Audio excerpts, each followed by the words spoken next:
Today's guest has discovered a real-life infinite money glitch. I've been good at finding opportunities where idiots get rich. Oh, I was this dumb kid. How did I make tens of millions of dollars? You know, it's like, oh, that opportunity was really good. TikTok is that. After selling his company for $30 million at 26, he could have retired early and vanished silently from the internet. Instead, he came back louder, building multi-million-dollar brands on TikTok Shop, paying teenagers 6 figures to sell his products, all while building a persona around maximizing life to the fullest. Literally paid out millions of dollars. This kid, Luis, never made more than $40,000 in a year, DM'd me like a week before he got my new cologne. 9 days later, he sends me a screenshot of $91,000 in sales. In this episode, we'll dive into how anyone with Wi-Fi can make money online, explore the mindset that took him from lazy college kid to eccentric entrepreneur, and unveil his blueprint for building brands that scale fast. What's the fastest you've scaled a brand on TikTok? We had one that went from 0 to 30 plus million in a year. It took me 5 years to get there with Genius. RobTheBank.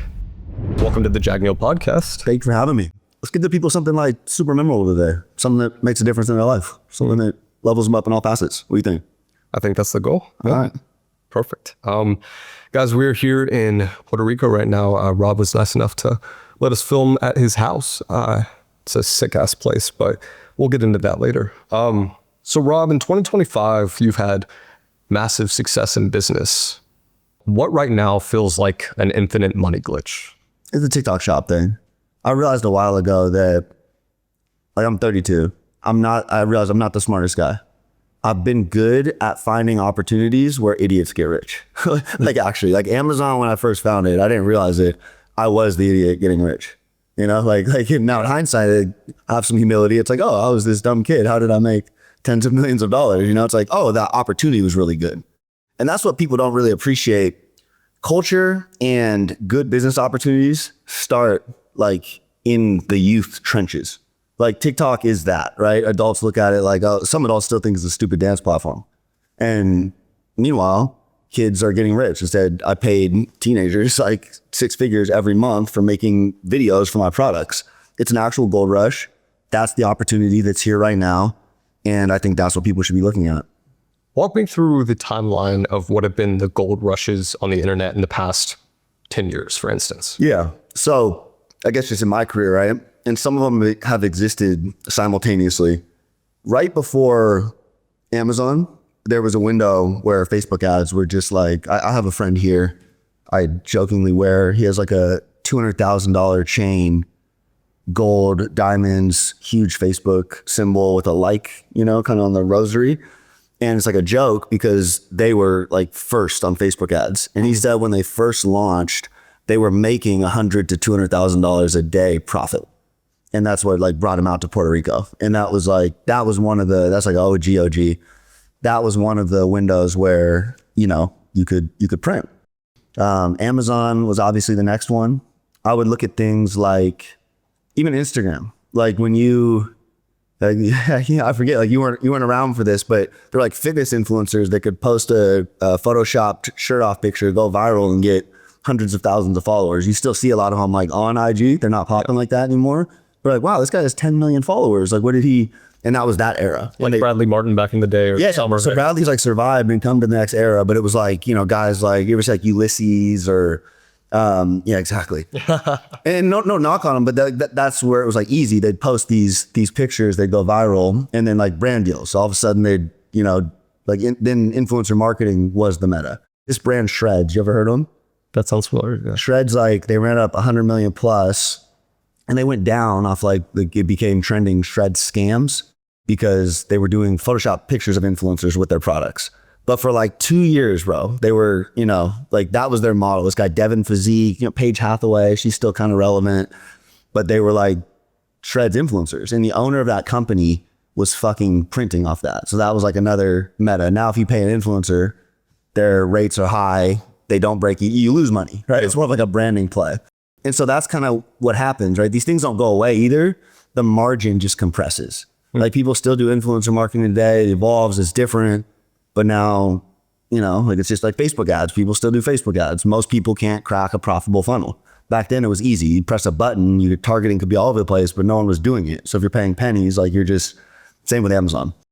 So I'd say those were the ones that really came to mind. And then now we exist in, I talk about TikTok Shop and like brand building and being a creator on there, but it's way bigger than that, because what's happening now is the world is fundamentally restructuring. People are getting their information less from Google, less from Yelp. It's short form content. Like the world, the culture, everything moves on TikTok. It starts right there. And there's a gap in the people that don't do that yet. Like even most people my age, like they don't understand like even a little thing like aura, tough, like, but all this stuff starts there. But, expanding that out, you start taking it to real business, like a restaurant. If you want to win the next decade, it's not going to be how is your Google optimized. It's going to be what happens when someone opens that app and they're in your area, right? Because people want to see the experience. And how are you thinking about that as a business owner? And so I really think it's an exciting time because the ground's shifting. But most people don't really appreciate that yet. Like even podcasts, right? Like it was hard to break in the last couple of years before TikTok, before clipping.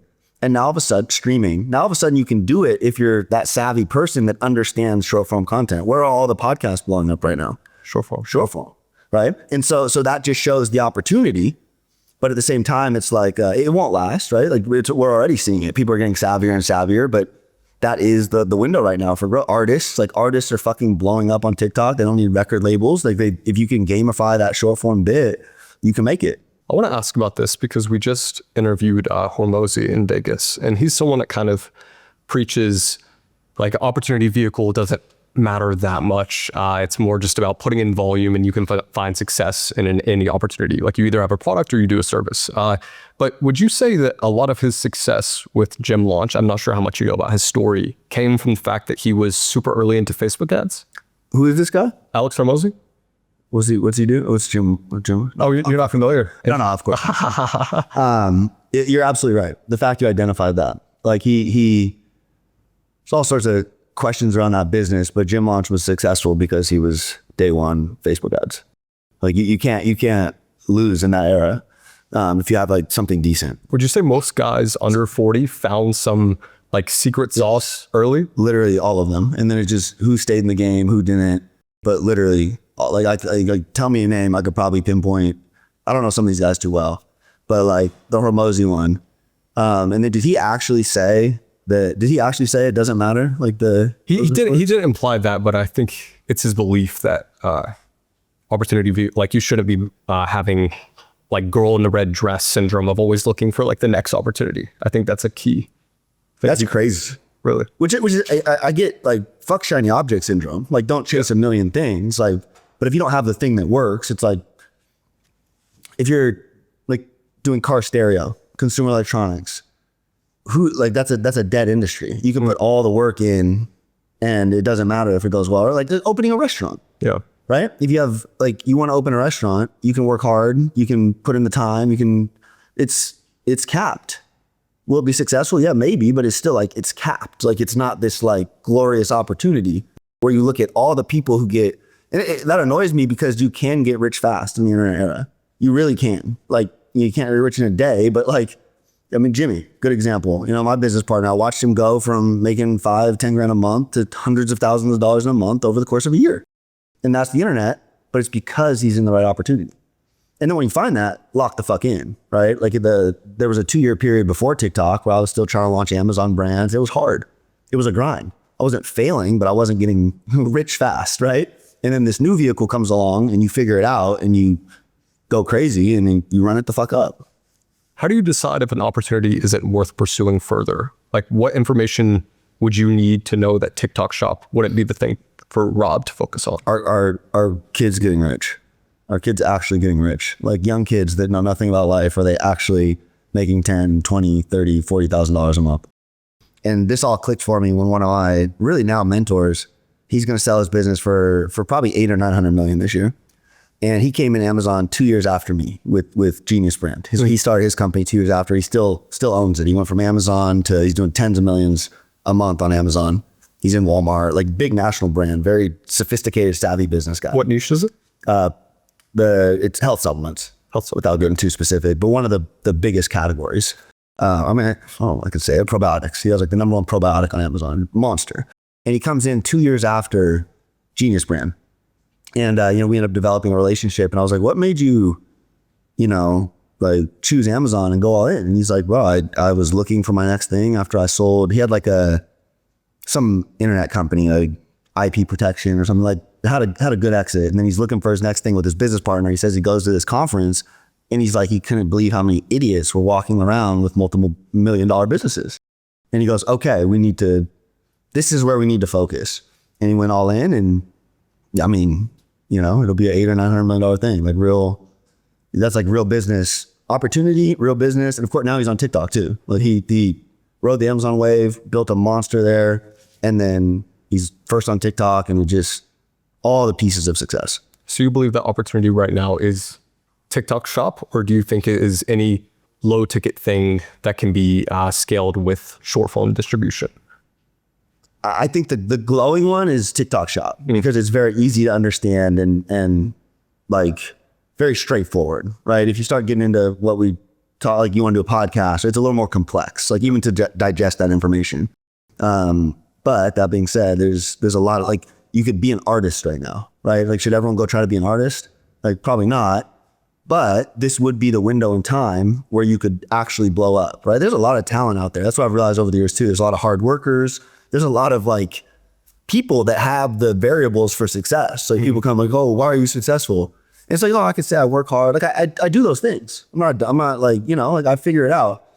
But you take Amazon away from me, I don't know what my life looks like, right? I found that window. And so same moment in time right now where that it's open. What's the fastest you've scaled a brand on TikTok? Oh, we had one that went from 0 to 30 plus million in a year in revenue. It took me 5 years to get there with Genius. 30 million. And what was the brand? That's the one that's in trouble right now that I can't talk about. You can't talk about it? Got it. I don't know why I keep saying, I'm like I told you we had some like legal issues, and I think it's just like behind us. It was no, actually, you know which one grew faster? It just didn't have it for a year, was Evil Goods.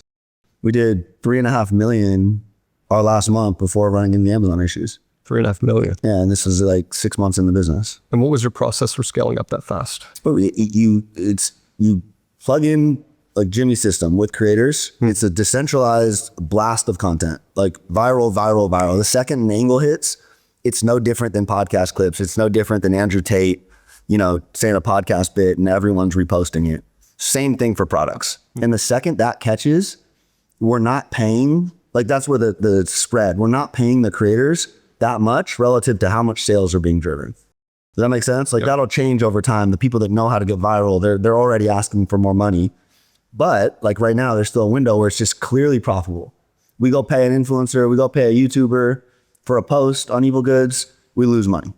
We put it out to the creator army, they make videos, everyone makes money. Win, win, win, win. And the arbitrage there essentially is you pay a creator a percentage of the TikTok shop revenue, or you just pay them flat fees. And essentially say they generate $50,000 in revenue for the product, they get $25,000 of it. You would still get the repeat buys on Amazon and all that money goes to you, but that doesn't go to the creator necessarily. So that's the leverage from a brand perspective. For the creators, how many creators would you say post for a product when you launch a new one? When you launch a new one, it's harder to get the excitement, right? So you have to like pay retainers and stuff like that. If you can get like 20 to 30 and get them to post consistently, someone will probably find a winning angle. It's all about somebody finding the first winning angle, right? The second someone goes viral, then rest of the group kind of hones in like, oh, these are the points that work, or, this, like, you know how it goes on social media, like hooks get recycled. Yeah. And so that's kind of, we start with like 20 or 30, but what will happen is the second it goes viral and you pay a good commission, everyone and their mother wants the product. Why? They're making money. Right? Like they want to go where the easy money is. That shit's already viral. People are seeing it. I throw a video up there. Let me get my little piece. And it's like wildfire. And that's how you go from nothing to 3.5 million in a month. Like super profitable too. I know people like just to throw out revenue numbers. Like we're talking like, like very in the green with brand momentum and all this stuff.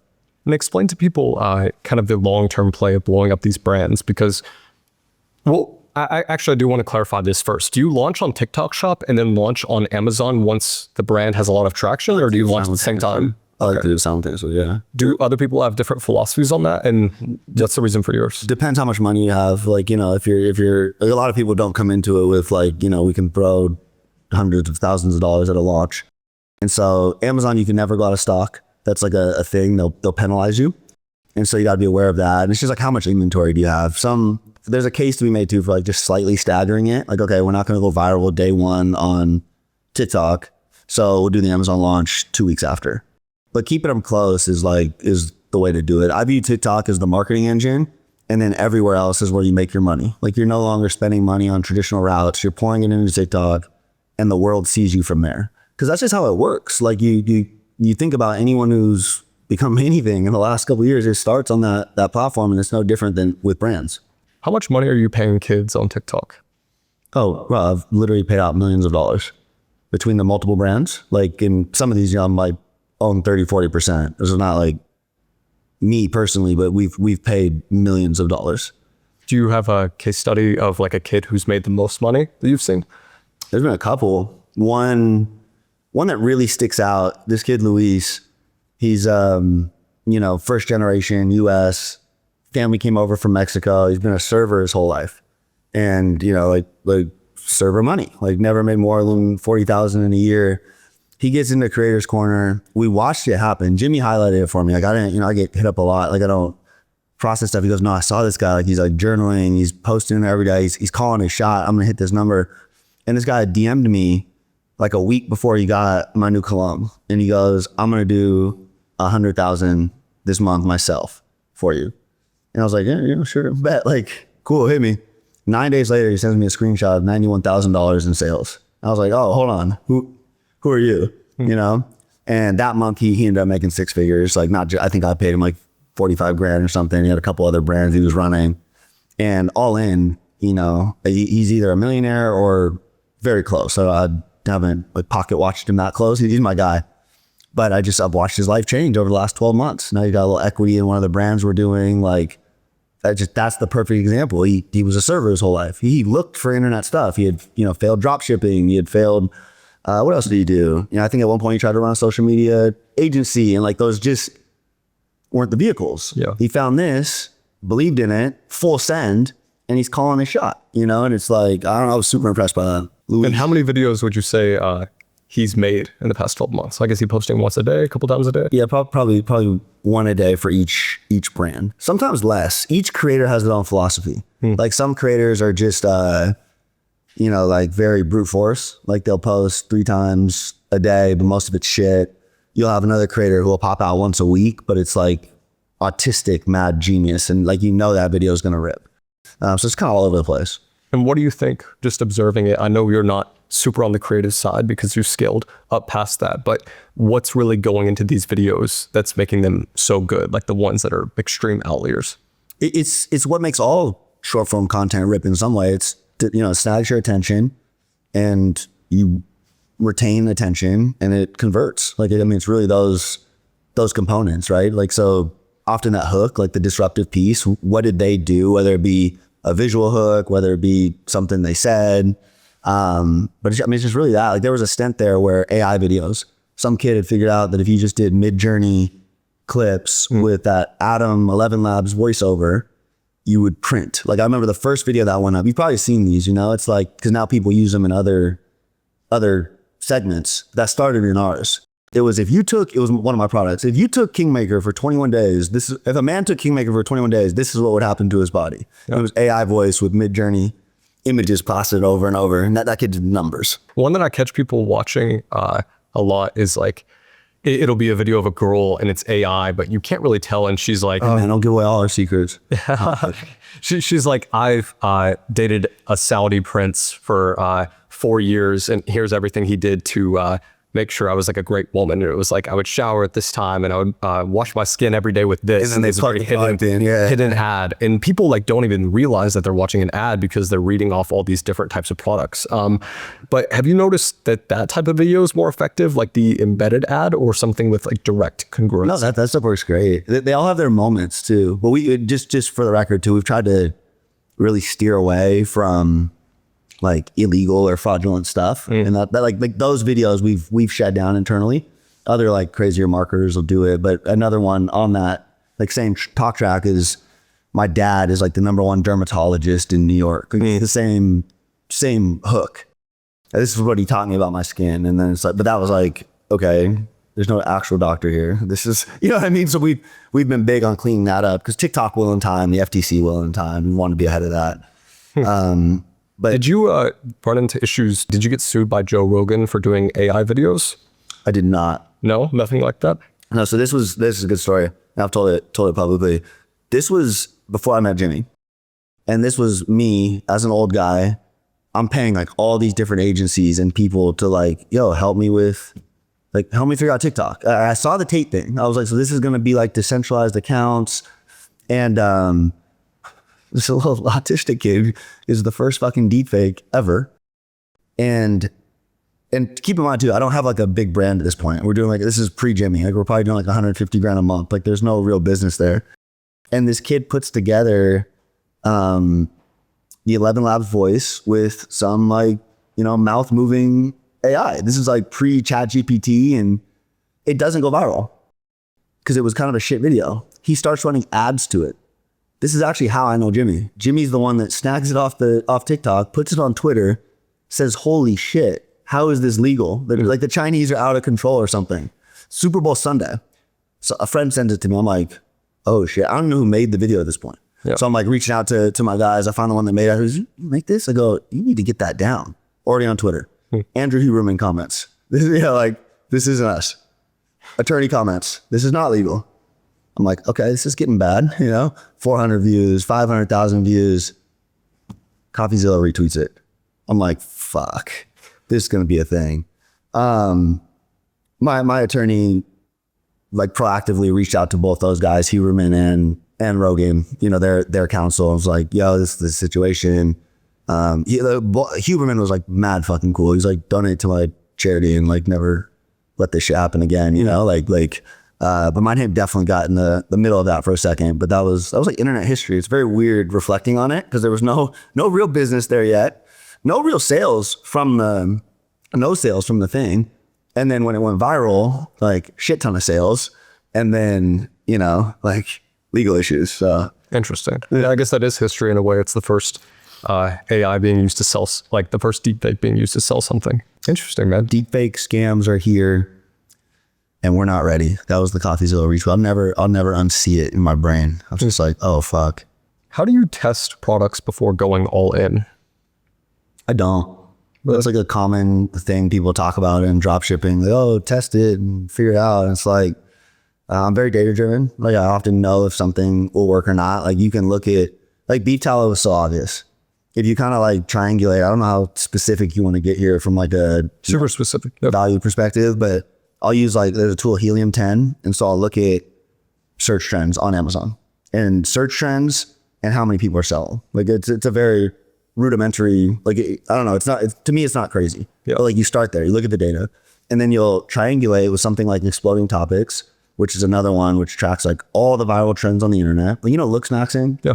Like I'm looking at that 2 years ago going, oh, this is becoming a huge thing. And there's like literally no products for it. Great. That's really interesting. But like I saw that trend like a mile away, right? And it's like, sure enough, the jar size just fucking blows up, the jawline gum, like, and you see it on Amazon. You see it trending here on Exploding Topics. You see on Amazon, like, oh, searches are up 10% month over month. And then if you launch in that 3-month period, some of them go like this. You're not going to lose if you catch it when it's already like trending up. But like beef tallow went from like this to this. And actually that was probably us because of the TikTok piece. But so that's like finding a product, right? Those pieces. And then you go on TikTok as well. Callow data shows you fucking everything. It shows you what's selling, what products. And so between those, if you're a rational human, you can find a winner. But what's more important with succeeding in e-com is not choosing the right product or testing the right product. Seriously, and people don't want to hear this. It is having a means to scale. Where you could have put literal like dog shit up in the Facebook ad era. And when you're paying a penny for a click, there's enough retards out there that you're going to have a scalable business. Like you're going to succeed. So do you have that window in time where you can crush it? Like the Amazon course stuff, it's finally almost dead.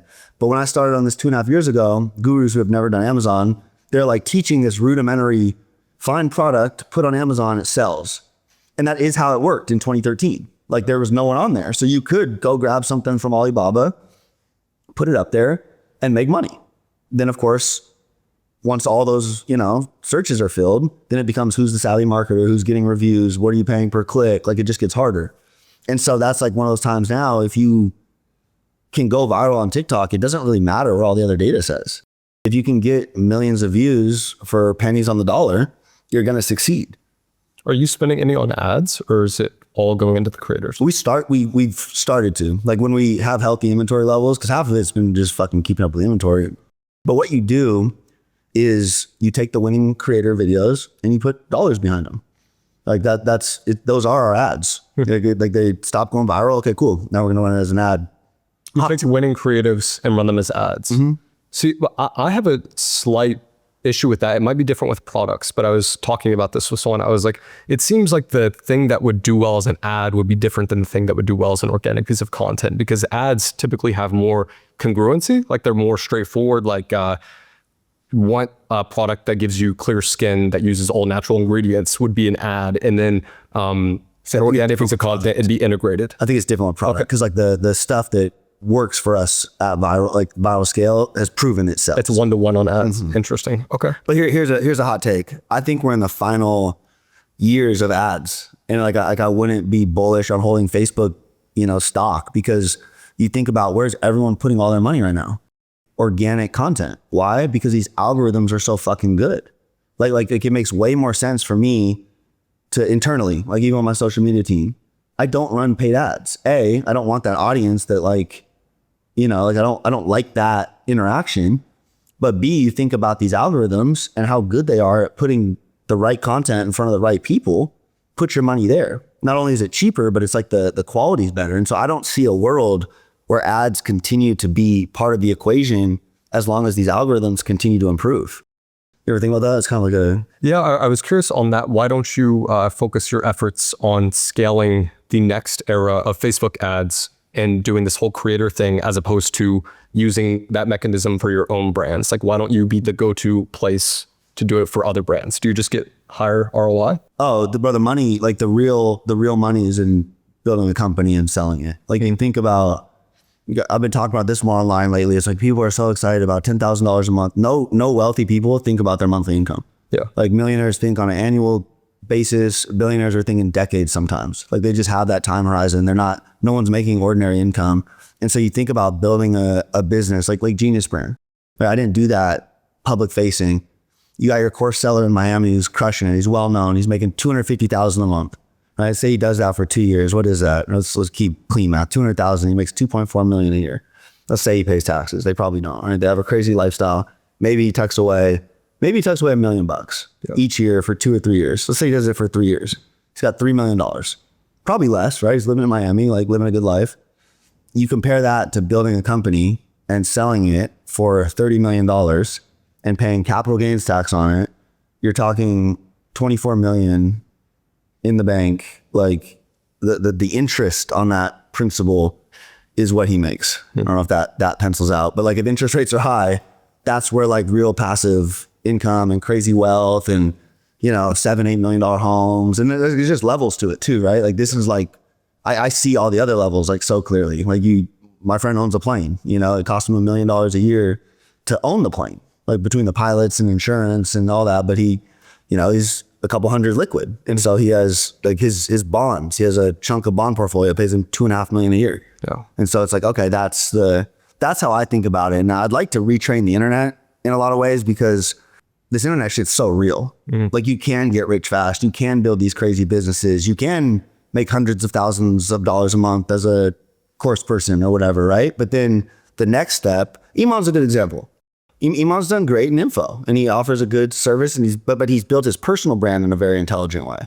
And now he's using that to do what? Equity plays in businesses, not just WAP, right? He's done others, but WAP's can probably be the big one, but you see how like he sees it. He wants a plane. He wants to be a billionaire before 30. Like it's not going to come from ordinary income and all this. Because he can't sell that because he's tight. Exactly. Yeah. And then it just becomes like, okay, well, if you can make $1 million a month for a long period of time and live in Dubai and not pay tax, that's that is a path, but that's also like, is it realistic? I don't know, right? It's like versus building a company, investing in companies. Like I got one that just because of this stuff, like I'm not going to talk about it, that's going phenomenal. It's a category that's blowing up.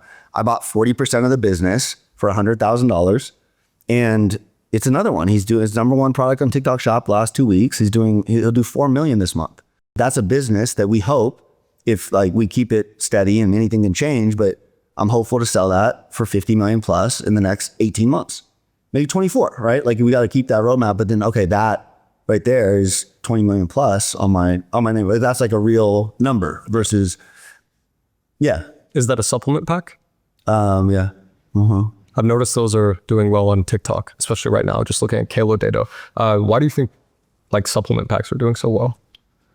It's the category that kind of cracked first, just with, there's like, it's very easy to market, but there's often a direct solution. Like you take this for X and you can speak to fear or whatever. Like humans are emotional, not rational. And when you're providing a solution to a problem, it's like tried and true. And then supplements are the centerpiece of that. This is really high level, really nerdy stuff, but you have, you work with Miracle Moo. It's a collagen supplement, right? And you like scoop it. What's my brand, bro? That's the one that went down. Not collagen, colostrum. Colostrum. Yeah. That's 0 to 30 million a year. Jeez. Yeah, I know that's a good category, but why would you do that in like that packaging where you like scoop it out and put it in your drink as opposed to like little packets? We have both. Okay. We do have both. That was one of the first products to blow up on TikTok, just in general, like when it was so wide open and we didn't have the packets ready yet. Like they take a little bit longer to make and all that. And we do it. What's kind of like the difference in like, is that business 50% of it comes from like the little packets versus that? Like how do you think about that one? Was typically speaking, it's trending from like a very broad standpoint to single stick packs because people are like active and all that stuff. But that's like a new phenomenon. Like not a lot of people have been doing stick packs until the last, year and a half, 2 years. So I don't know the exacts either. I just know that's continually gaining steam. Yeah. But like the traditional way of supplements is still, pill bottles and powders. So if you were someone who wanted to launch a product, maybe you would look at what is a winning product on TikTok Shop in the past 2 years that hasn't been made into packets yet. Do you think that would be a good idea, or is that a bad framework for it?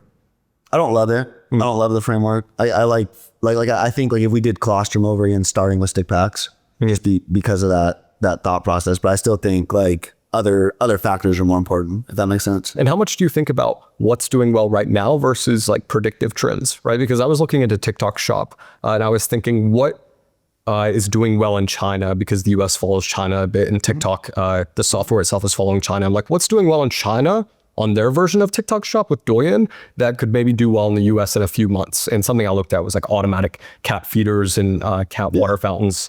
And is that a better strategy than looking at what's going on now? I think that's brilliant. I think what's going on like right now doesn't matter much. Like even the brands I'm talking about, like you're unlikely at this point to dethrone them. Like the creators want to go where there's money, right? Yeah. And if Miracle Moo is already viral and you launch Super Moo, we had to sue, no one's going to pick it up, right? Because it's just a harder sell. Everyone's already seen Miracle Moo. And so from the creator perspective, like they really do want to go where the money's easy. Like nobody wants to work hard. They want to pick up the already viral product, copy the already viral hook, and send it.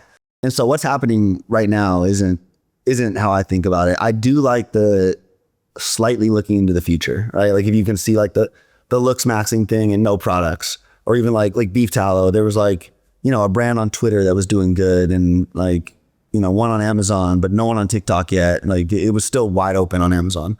I love it. So you're looking at culture and you're looking at products that are doing well in different markets or different platforms. Yep. That's interesting. Is there anything else you look at to kind of gain alpha when thinking about next product launches? I think I'm just super in tune with culture. Like I say this a lot. I try to be a observer, not a consumer on the content side. And I feel like I've had ideas spark from that, but it's not really deeper than that. Like once you kind of train yourself to be looking for opportunities rather than just brain rot, it becomes like you just look at it different.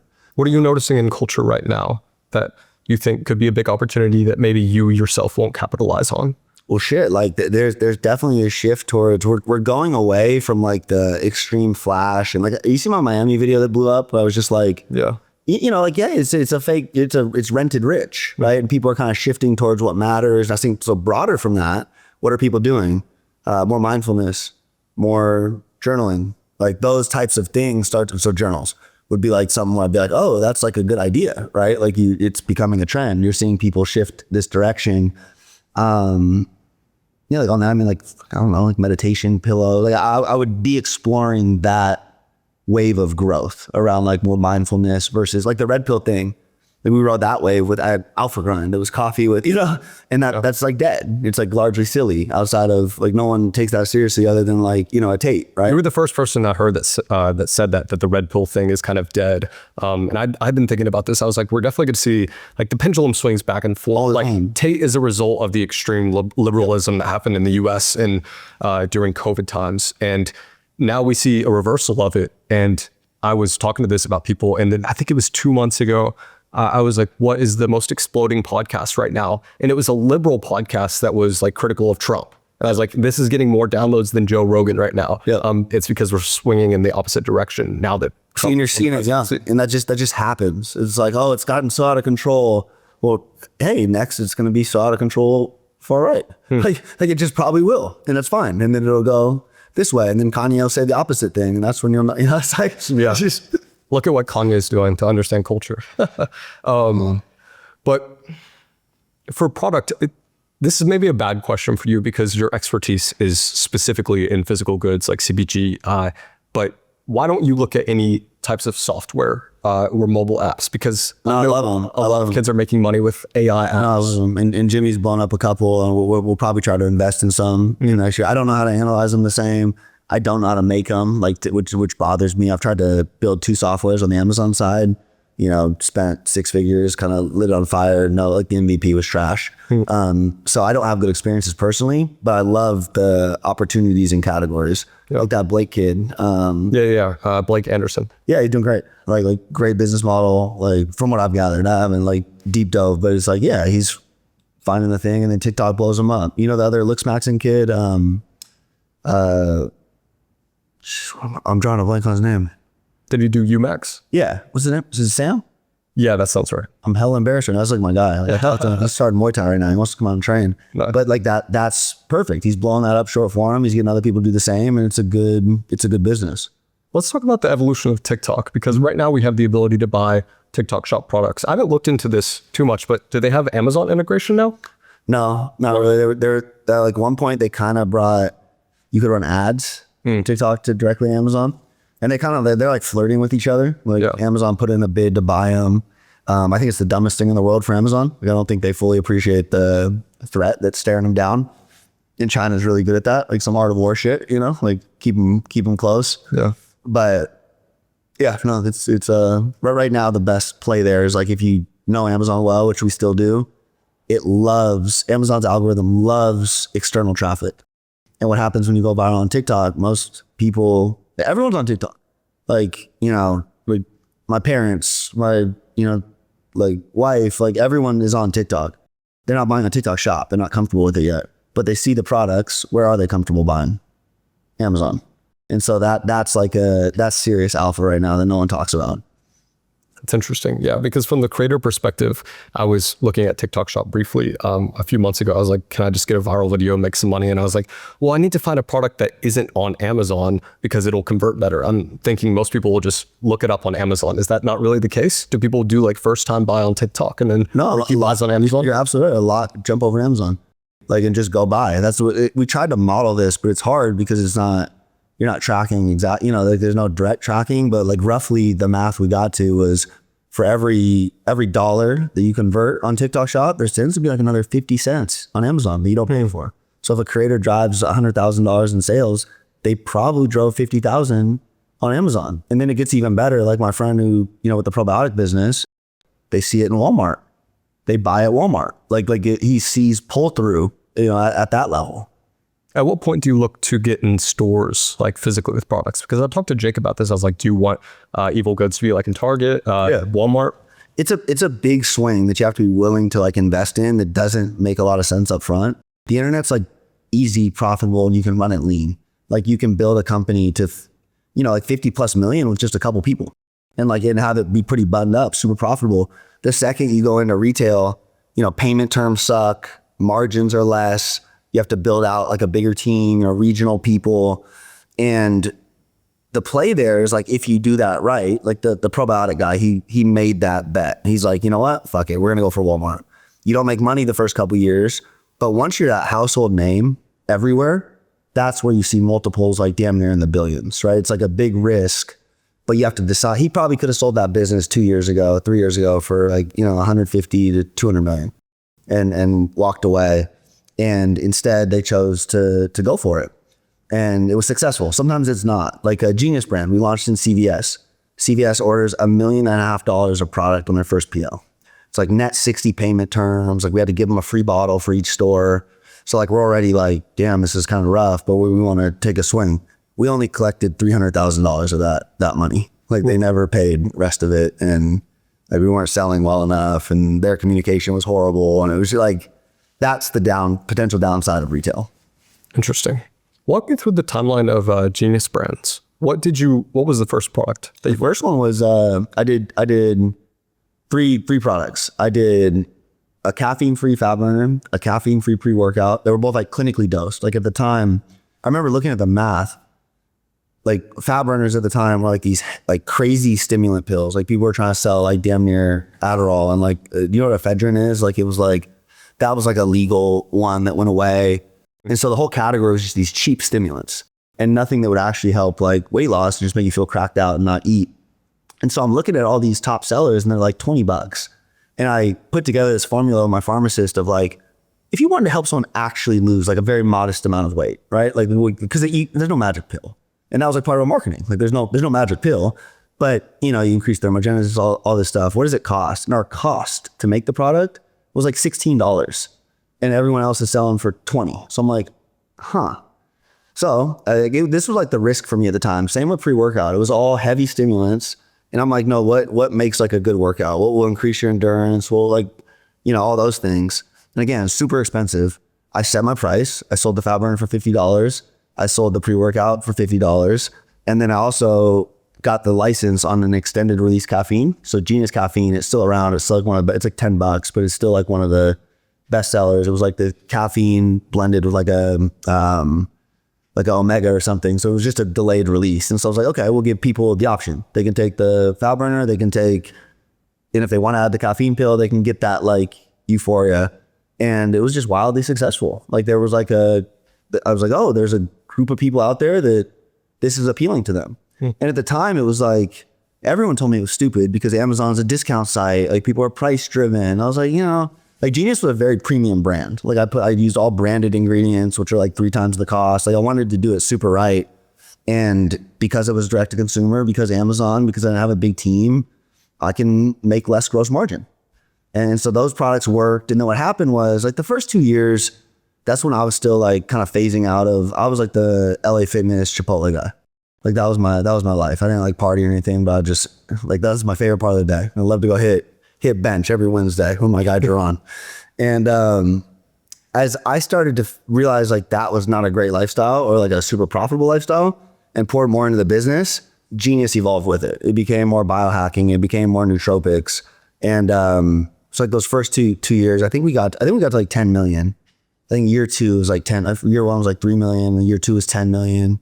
And then that next year is when we got into like nootropics, wellness, biohacking. Like that was early Joe Rogan days on it. And then like we caught that trend and that exploded. That took us to new heights. Something I want to ask about, you said here, Amazon in its early days was seen as a discount site. eBay was kind of like that originally. I don't think it really evolved past that because of the bidding system. But TikTok shops seem to be that way. In the early stages, the products you off TikTok shop were so shit. It seems like it's getting a little better. Do you think like natural psychology of humans is just that it starts out shitty products and then more people move over as there's more traffic and the products get better and better? Or how does this go? Like from day one, I think it's just like perception versus reality. Because day one, I sold a $120 supplement that like did serious numbers. Like On Amazon or TikTok? on TikTok Shop. $120. Okay, got it. I mean, like we discounted a little bit. Like we put down like $99.99, but still, like we did good numbers. My clone was $90. We discount it some. We'd run pretty aggressive discounts there, but I think it's often like you'd be surprised. Like people equate expensive to good.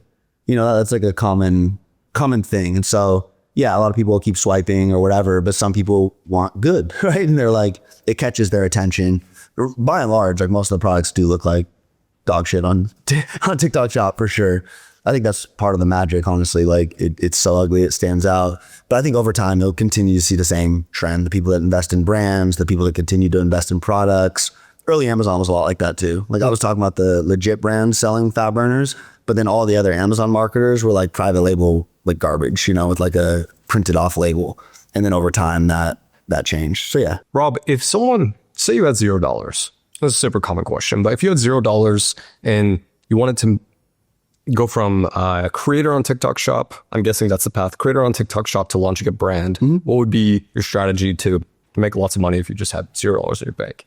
Okay, so you said it. You can't give the strategy away, but I think like it just reminds me of early Amazon. I didn't start a brand like day one. I helped other brands. Like I was like this freelance. That's how I learned my skills. I was like figuring out how to rank other people's pre-workouts, and then they were paying me a commission. It was very much like TikTok Shop, although it wasn't like a thing. No one was like, hey, there was no name for it. Like I was just like a independent consultant, right? And that's where I was kind of saving money, and it just turned into like, hey, I can do it better than these brand owners. These like retarded meatheads are like not listening to me. And like, I just genuinely got frustrated. I was like, I'll do it myself. And I don't think the path nowadays is any different. I think the money being made from some of these creators is so insane. So like if I start tomorrow and let's say I'm Luis level, I have the potential to make $100,000 a month. I have $0, but all of a sudden I have my first month, it's 20K, and then I make 100. Like that's really the trajectory of some of these guys that are really good.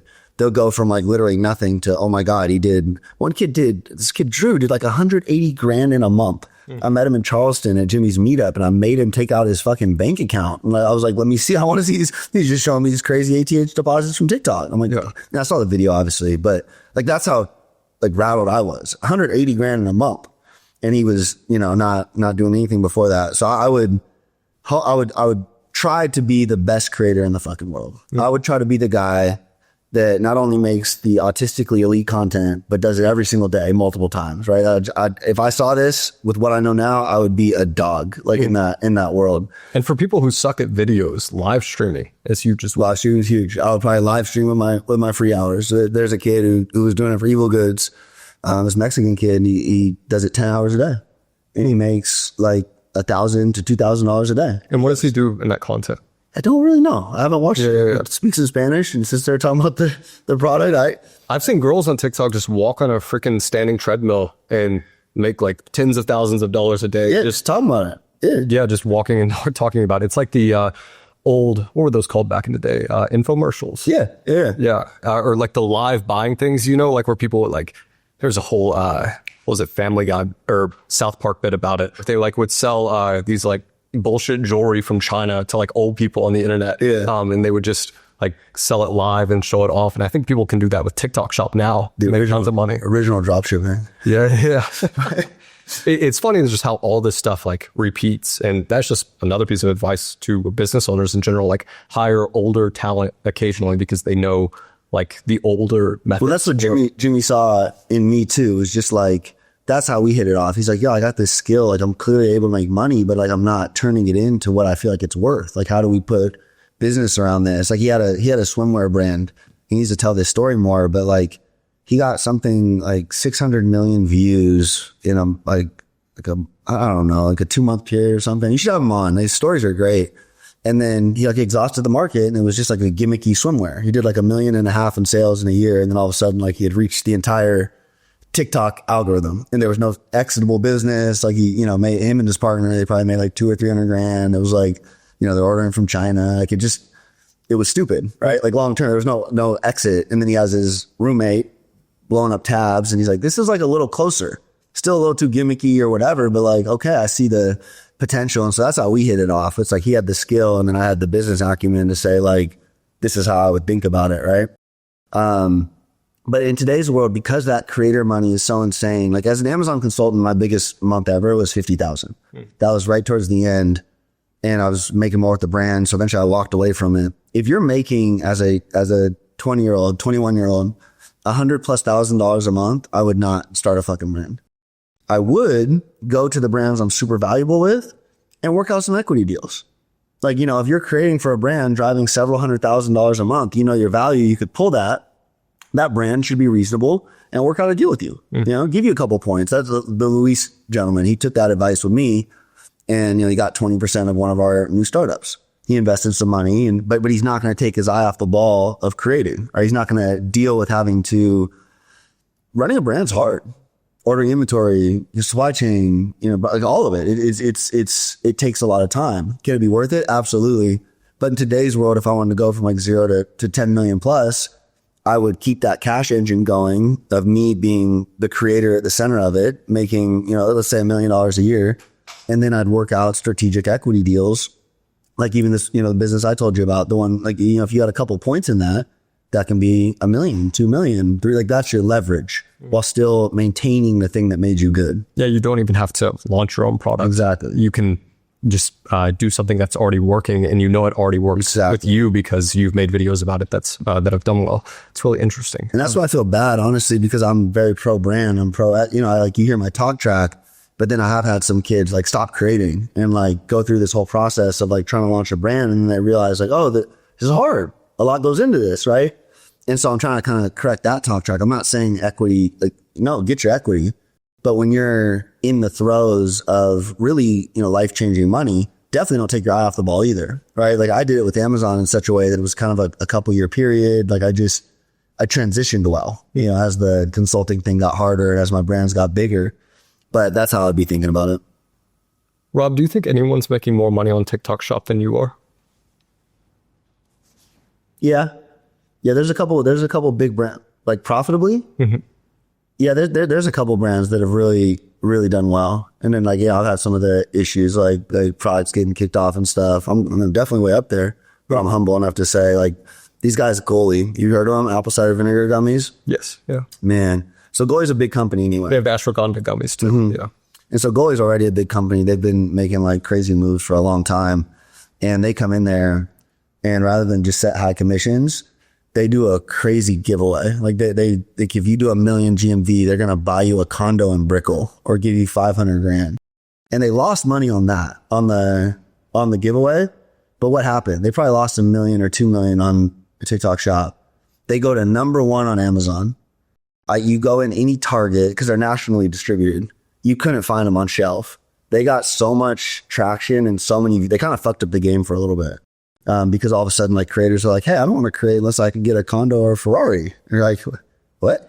Yeah. Yeah. But that was like a game changing move in a sense, kind of normalized. Like you can't stay viral forever. And like, you know, like TikTok's a little more finicky, but those guys are definitely up there. And do you think there's anything else in their creator strategy that has scaled them to number 1 that you've noticed? I think they don't mind being, but we can get it. I'm going to crop that out. Yeah. They're aggressive. So yeah, they're aggressive. Interesting. Yeah. So would you kind of classify yourself as an Amazon SEO expert? That's my original skill. Yeah. Yeah. For sure. Is SEO important on TikTok? And how do you think about SEO? I think it's going to become important. I don't know how to think about it. I do know people go on there and search Robert Oliver. I do know people go on there and search Kingmaker, like, you know, our products. So yeah, it's important, but I don't think it's like as optimizable. Like again, this ties back to the algorithms just being so good that if you have the right like that algorithm is just trying to portray the message. Like who is Robert Oliver? It'll be interesting to see how SEO evolves with TikTok, because I think TikTok is more searched than Google now. People search things more. And if not, I don't know if is that true? I think so. That was like a year ago that came out that people search things on TikTok more commonly than Google. No, and I fully see it. And that's what I'm saying. If you're owning a restaurant, if you're opening a restaurant, who gives a shit about your website anymore? You need to you need a short form content strategy. I've never thought about that. Yeah. No, for real. And your landing page is your TikTok now. Yeah. It's same product, right? We don't really need like people still make these great Shopify websites, and there's still a place for it. But just extrapolate this out over time. It's going to be your videos and it's going to be lives. Like that's how they buy in China. It's more efficient. Do you think we'll ever see like TikTok AdWords, like people buying SEO rankings, or do you? I think you can do that right now. You can. I think you can. Yeah. I think it says sponsored though. Yeah, it's sponsored. That's what I mean. I just don't think it'll be like. I think these algorithms are really they're getting so good. Like it's insane. Like Jimmy did like a bit the other day. It was like a parody video. You know, he's acting super zesty, is what the kids say. And the first 500 people to see it are his high school classmates, you know, that aren't connected to the account. You're just like, okay, China's got big data and they know what they're doing with it. Wow. You mentioned when you went on Brett Malinowski's podcast that Oliver Brocato cost you $1 billion by revealing some of his TikTok Shop alpha. What TikTok Shop alpha do you not share? No, I'm just yapping all about it. Everyone knows now, right? Now it's just an execution game. But like if I could go back, just me and Jimmy, no Oliver, and we could do all this in-house with our own brands and not even like in control how much creators are getting paid. We're printing $1 billion companies in our sleep. We're not billion, like that's a super aggressive statement, but we're printing, you know, like Miracle Moo was going to raise it a $70 million valuation 12 months in, and we created that from scratch with not a lot of money. But as more people know, it gets harder. So it's just an engine that's running for you. Are there any new strategies you're seeing develop, or is it really just getting as many creators as possible, marketing to them? Jimmy grows his side of the business, and there's more like different content angles for the different products you have. That's but the system itself is like it's. I'll do live sometimes and talk about it. And I'm like, sorry guys, it's very easy to understand. Executing's hard, right? Like having the right product, getting the creators. The creators are kind of the alpha. Like, can you get the creators? Like when we go do investment deals now, we're looking for good like super good valuations because we're going to plug in our system and like maybe 5x, 10x your business, right? So if you were a $10 million company, we're going to buy in at $2 million, but we're going to make it a $50 million company in 6 months. But in terms of the actual strategy, it's like, no, we're plugging in creators. They're making videos. We're doing it at scale. They're good at it and it works. I don't know. It's not like crazy. It's really interesting that you give your creators equity because you'll never run into a situation where you're losing your creators that way. And I want everyone in our ecosystem to get fucking rich. That's been one change in my like heart over the last couple of years. Like I feel very blessed to have done well at a young age. And now anyone bought in, like I feel the need to like see their lives change.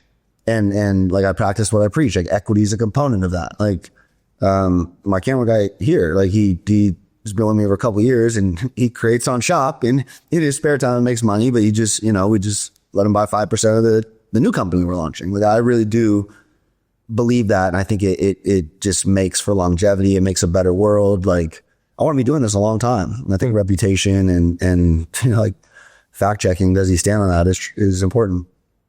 Yeah. I really like what you guys are doing. I'd asked earlier about like replacing Facebook ads. And I think the way your company is set up has the potential to do that because all companies are going to have to come to you because you kind of have a monopoly on the creator distribution. What's the number one reason e-com brands die? Trends kill them sometimes. If you're building on a trend, it's like it can be like building on quicksand. Like we were just talking about, you know, if you had a soy was like popping 15 years ago. It was like the healthy alternative, and now, you know, soy makes you grow bitch tits. Like no one wants it. Keto is another really good one. My business partner built a monster fucking keto cookie brand. They got national distribution, raised 120 million. Ryan Reynolds was involved. Who's talking about keto now? And the sales went like that with it. So that's one reason. How do you avoid that? Don't build on trends. Don't build on don't overly build on trends. You can lean into them. Like Alpha Grind is a good example. Like we marketed to the red pill space. It was still a good nootropic coffee that still exists, right? So don't overly plant your flag on, we are a soy brand or we are a keto brand. Like allow the ability to pivot, right? Like if he would have positioned it less keto and he could have been like a protein cookie, low carb protein cookie, he probably would have survived. But it was too trend based. The other way is just a simple failure to adapt to the times. Every big supplement company that I was helping, like I'm talking brands, 50 to 100 plus million, like big dogs. They're in GNC, Vitamin Shop. They wrote off Amazon. I was like, guys, this is like a third of your sales all of a sudden. Why aren't we focusing on this channel? You're making money, right? I'm this young, dumb kid. And you're making money, right? He's like, yeah, but we got this trade show and this and that. And over time, the Genius brand, who focused on the thing that's growing, like eats their market share. And so a failure to adapt, and it's happening again. Like the kudos to the probiotic operator I told you about. Won the Amazon era. TikTok's coming. He's going to be first. But a lot of brands don't see that. Like they'll stick to the old ways. They're comfortable there, even if margins are compressing. They're afraid to take risks. They're afraid to adapt. So those are really the two main reasons I see brands fail. If someone were going to pay $100,000 for 15 minutes of your time with their product, like what would you say your expertise is? Like, would you look at the branding of it? Would you look at what ingredients might be in it? Like what would be the thing that you'd... I'm super passionate about all things branding and I love it. And I think it's what takes it. It depends where the person's at, because the branding component can take it from, 8 figures to 9 or not 9 figures to $1 billion. But that stuff doesn't matter in the early stages. It really is, do you have the medium to scale? Like seriously, like you said, there's shit products on TikTok that look horrible that are doing 20 million in a year. And so like people come to me with good products all the time. And I remind them of, it's called the shipwreck graveyard fallacy. It's like, do you know how many great ideas never made it across the Atlantic and are sitting on the bottom of the ocean because they didn't have like the right vehicle to get them there? And that's really where I focus in on the early stage, like where you can be the biggest evangelist for your product. You can make the greatest thing in the world. If nobody sees it or you can't profitably acquire a customer, who gives a shit? Right. And that's just like basic knowledge. But that's depending on where they're at in the journey. That's how I would advise. Like if they had this new thing, I'm like, okay, well, we need to figure out how to sell it. If they know how to sell it and it's still like ugly, like I have other, there's a brand in Creators Corner, huge on TikTok Shop. They call it a trend or a trending ingredient. So it should be here to stay, but it looks like shit. And it's not like a real brand. Like it would never go on the trend. So it's like, okay, this is where we're going to go to a branding agency. This is where we're going to hone in, the why, like all those other pieces of what'll take it from an 8-figure brand to a 9-figure brand and actually sellable. I'd love to deep dive into some of your brands and some of the decisions you've made. Let me just pull up some photos. So let's start with maybe Miracle Moo. Well, is that a bad one to start with? No, we could talk about it. Or I guess Evil Goods is probably. Yeah, we could talk about Moo too. That was an interesting experience. That one hurt because we're actually going to close like a $60 or $70 million valuation. We were going to take some chips off the table too, like $78 million, like real money, and circumstance, But so Evil Goods. We'll talk about Miracle Moo in a second, but what goes into this packaging? What makes this so good? Autistic AI, Jake Tran. This was all Jake. And one of the things I really love with TikTok is what's the most important thing? Being disruptive, like standing out, right? And so all the skincare products look like clean and pretty. And if you just think about it from like first principles, like ground up, you want to fucking stand out. You want your name to stand out. You want you want to be loud. And so he had the vision of that, like Marilyn Monroe, rework. It's worked on his YouTube. That was kind of the branding for, you've seen the channel? Yeah. It looked just like one of his thumbnails. Yeah, exactly. It worked. If it worked on YouTube, like theoretically, this has disruptive potential, and it did. And so that and then it was all AI. Like the AI now is insane. Like we're going to make a tool with MDVC that's like at the forefront of this for just making it easier for people. Back with Genius, I had to like find designers and coach them and all this crazy stuff. That was AI. And then someone put it on the label, but that was like 90% made through, I don't know what he used. Like it was made Midjourney or something like that. Like it's getting even better. That was like 6 months ago. But yeah, that was it. Learning the prompts and bringing your vision to life. And then let's go through Miracle Moo, because you've spoken to Evil Goods before being a good name because it's controversial. It is kind of the opposite of what's in the industry, similar to Liquid Death, for instance. So what went into this, and why is this good to you? So I made the original one. And I don't know if I can tell you if that's good or not, honestly. Let me show you the original one. And basically what happened was... Is it this the original? Yes. Okay.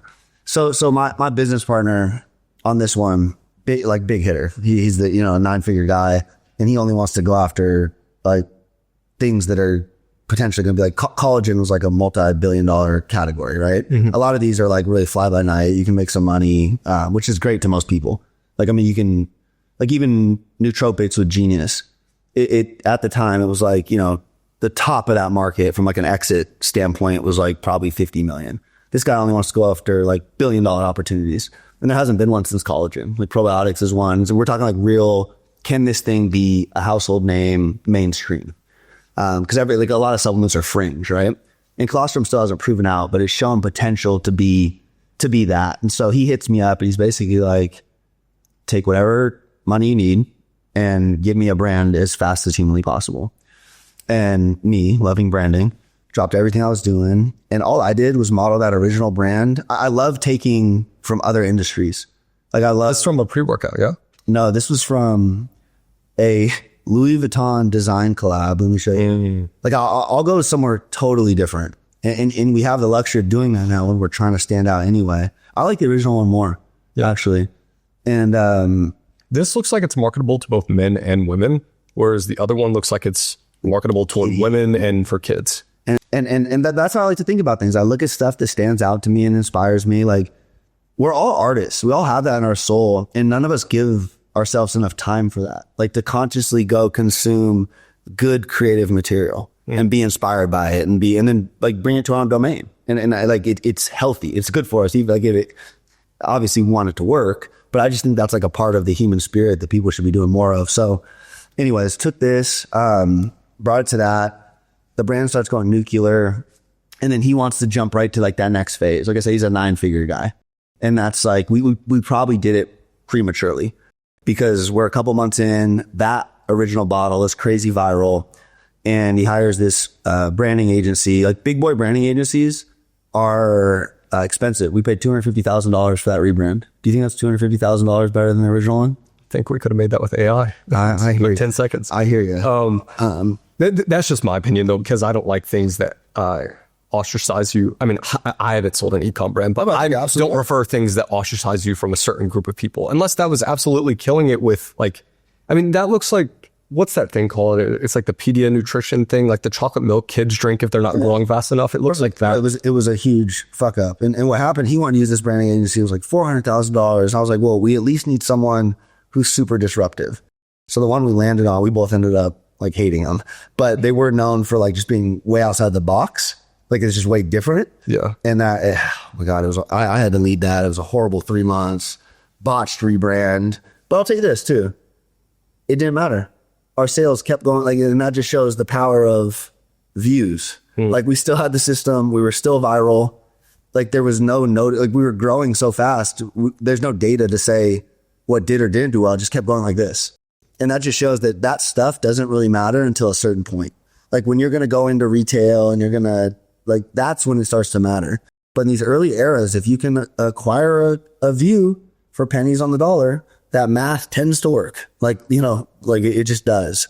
So do you think if Jake's product was evil goods, but it was just white background, black text, still would have done well? Yeah. I don't think it would have done as well, but I think it still would have done well. I think colostrum was wide open. I think that, beef tallow was wide open. I think the angles work. I think there was like a draw towards natural skincare. Like all the other environments really set it up well. I don't think it would have worked as well. I think the aggressiveness and the boldness of that branding like really added another element, and it kind of created like the creators love it too. There's like a cult component from it. But I guarantee it still would have worked. Interesting. For the Miracle Moo, I do want to ask about the name because colostrum, I believe it's the first milk mother cow gives to the baby cow. Why the name Miracle Moo over just like colostrum? That's the age-old Amazon question. From like a conversion standpoint, it's like the straightforwardness converts better. But from a branding standpoint, you look at like the big exits, everyone can make something that says colostrum. And that was like your question earlier. Can someone come knock it off? You want to be the leading brand in the space. You know, Vital Proteins, that's the #1 collagen brand. They sold for $4 billion. And it's Vital Proteins. Like it didn't say collagen, you know, but it says collagen like clearly on there, but it's the brand that, and then everyone and their mother came out with a collagen protein, but Vital was the one the influencers were using. Vital was the one that, you know, like they won the brand game. Yeah. And so that's, you want to be Kleenex over tissue. Exactly. It's really interesting. Last thing I'll ask on the business side, we'll circle back to it later. But right now we'll go into some rob the bank type stuff. But why are email lists dead? Because you briefly said this in a podcast on Brett Malinowski. Yeah, why are email lists dead? I always like to be dramatic. Like I don't think like they can be good assets. I know people that do internet marketing well or email marketing well. I just don't think it's something you'd want to spend a ton of time in investing in building. You know, people are opening emails less. People are buying from emails less, but not dead. Like none of the old like Facebook ads aren't dead. They're just not the thing to focus on. Like if you're coming to me as a startup and you're like, yeah, we're going to build this email list to 1 million and I'm going like, okay, it's going to take you $10 million and you're going to lose a lot of money along the way. Right. So I don't think they're dead. It's just a business model that I'm not huge on, and just the way communication is moving. Like, do you check email a lot? Yes. I actually asked this out of personal interest because I think, like, are you someone that's made a lot of money with email list? No, I haven't made a lot of money with it either, but I've met people who are like, yeah, this is the most valuable asset you have. But that was in the info space. No, and then info is different too, right? Yeah. It's just like all pure profit. And like Jimmy is focused on his email list. And it is like I don't feel super, I'll be the first to say too, I said they're dead. Those are brash statements. You admitted that they were like overrated. Overrated, yeah. I just don't think most people do them right or anything. But like, if you have a list of refined, ready to buy people that know your thing, it's obviously valuable. Yeah, you also have to be killer at copy. It's a whole other business. It's a whole different email list is. Yeah. Interesting. Okay. So I'm sure you've been asked this before. I actually couldn't find a clip of it for some reason, but why is your name Rob the Bank? I was like the genius CEO forever, and it just looked so douchey.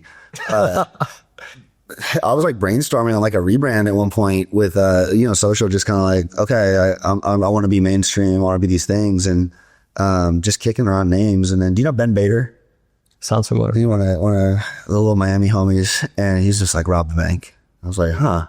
And I like fought it. Everyone's like, yeah, that's it. You know, like you're Rob, double entendre, you got money, like lean into it. I fought it for a little bit. I asked like a bunch of different options, and then everyone just kept coming back to like, nah, you got to run with that. And I did. I view myself as a brand. Like we're all brands online too, and so that's like one of the components. It's like why Miracle Move versus Colostrum. You know, it's kind of a sticky name. Like people hear it, they remember it. It's I've enjoyed it. Would you say your Wi-Fi cowboy is like another persona or just another brand account you have? Yeah, it's another persona. I really like this part of the internet where you can like the thing is specialized, right? It's like, and you don't get people's attention for very long. So if they're coming to you, it's usually for a reason.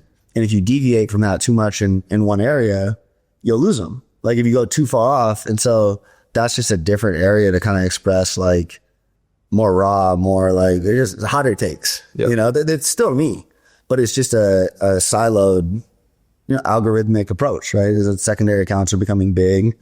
And, I just feel like it's kind of what I've been my whole life. Like I'm always going to the wild west parts of the internet and trying to clean up. And so it's been fun.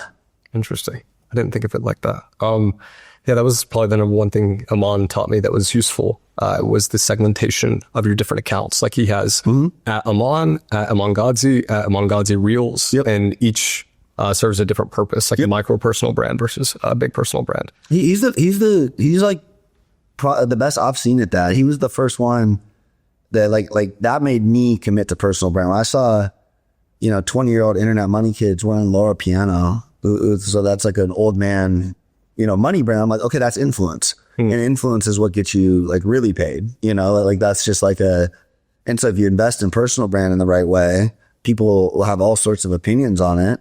But at the end of the day, if you wear something and someone else wears it, it's extremely valuable. Are you referencing Gustad guy on the Laura Piano? Or Iman specifically. Yeah, and then Gustad came along and supported it. But Iman wears Laura and Bruno Cucinelli, and like before him, that was old European billionaires. It's worked great. I mean, it's a great play. Just, do you have any opinions on Feastables or some of Aman's products? Like things they're doing well, things they're doing poorly? Yeah, like influencer brands and all that stuff. I think if the why isn't there, they're like, I think we're in like the later stages of influencer brands. I think people have seen, like, Prime's a good example. Prime was, let's slap these guys on a generic, well-branded thing, throw money behind it, and see how far we can take it. Yeah. The operators, the main owners of that, they just sold their other company for $1.8 billion. They're good. They're from Kentucky, Trey and Max. I don't think they do any interviews, but just absolute monsters. Like my age, have been doing it a long time. Their first brand, Alani, you've seen it. That was them. Yeah. You probably Alani. All the girls got Alani. But that started as an influencer brand with Katie Hearn. They did supplements first. And it was authentic. Like, Katie had hormonal issues. Like, they came out with this product Balance, and it was just like a home run. I think they were doing like 20 million with a single product. But it was like authentic. The story was there. It was all real. And they scaled that. And then they did energy drinks and, like, you know, well-run company. Billionaires. Like, pretty crazy. They tried to take that same business acumen, the same model. They have all the connections, all the distribution. Let's put these two big names in front of it. And they had a great first year. And, like, the hype was there. But how many people do you know that like to drink Prime? Well, they got killed by a lot of bad press with people saying there's cyanide in the Prime. That kind of killed it. Well, I mean, people hated it. Like, people hated Logan and, like, hated the whole, and I said, do you think it tastes good? I think it's like, I literally just stopped drinking it because of the stuff I heard about cyanide, and I was like, I just don't really want to fuck with it anymore. But I do know it's really popular with kids to, like, collect the bottles. Yeah. So I mean, they've done some stuff right, but when you talk about being the next Gatorade, like $10, $20 billion company, I think it lacked the authenticity. Like, I think people looked at Logan like, you're trying to get rich off us again, like, for real, right? And like, I have a lot of respect for Logan and all that stuff, but I just think I don't think anyone thought Logan and KSI sat down and thought, we need to make the next next drink company that saves this next generation and is a healthy option. It's like, the formula, it was like the potassium was skewed way out of whack. Like, it didn't, the authenticity lacked. And so, like that's probably not going to be a good story. They're way down. Do you think that's there with Feastables? Feastables is going pretty well. And I think it's like there's Mr. Beast, like, being all, I think that feels more authentic. Yeah. Like, Mr. Beast, just whether he is or not, I know he dodged that press thing pretty well with his whole employee and all that. That had potential to be like Logan on CoffeeZilla was like a very big hit. Mr. Beast, I think, has really radiated authenticity his whole career. Again, whether it's real or not, I don't know. But I think he's carried that to Feastables, and so far it's gone well. I think a good case study will be Jake with W. He's, like, very much all in that. The branding's fire. He's got the right team around him. I don't know much about the products yet. And even on that, they raised at, like, an absurd pre-money valuation. Like, I think like 50 million or something before even making a single sale. So if you're an investor in that, you need to clear, the business needs to be worth like 300-400 million before it's even so I just, sometimes it's like the size of the prize versus, like, reality. Like what I'm saying, could Jake start W by himself and have a business that does 50 million a year and makes 5-10 million? Probably all day, right? Is it going to be the next, basically they're making $1 billion bets, and I think most of them are going to come up empty. I don't think they'll be $1 billion companies. Do energy drinks have higher EBITDA multiples than something like a supplement, or is it all pretty similar? Way higher, because like 20x as opposed to 5 to 7? It's all over the place, like, depending on the market and stuff like that. But, like, Liquid Death, that could be like 50 to 100 times, and it's because it's way harder to do. It's super expensive, super low margin. But you think about when you achieve mass scale and you're in every gas station, it's like really hard to dethrone. So a buyer coming in looks at that like, okay, we're buying a set income for the next 20 years. We can pay a lot more, right? It's just the stickiness of being everywhere. Like, Alani is everywhere. That's the go-to girl drink, right? And it's like, what world, when big companies buy, they're thinking in terms of risk. And in what world is that going to get knocked off and dethroned, like, nationally? You know what I mean? Like, it's like someone would have to come in with, like, literally hundreds of millions of dollars, a great marketing strategy, and, like, to damage that company. Do you like general products more or more niche ones? Give me examples. What do you mean?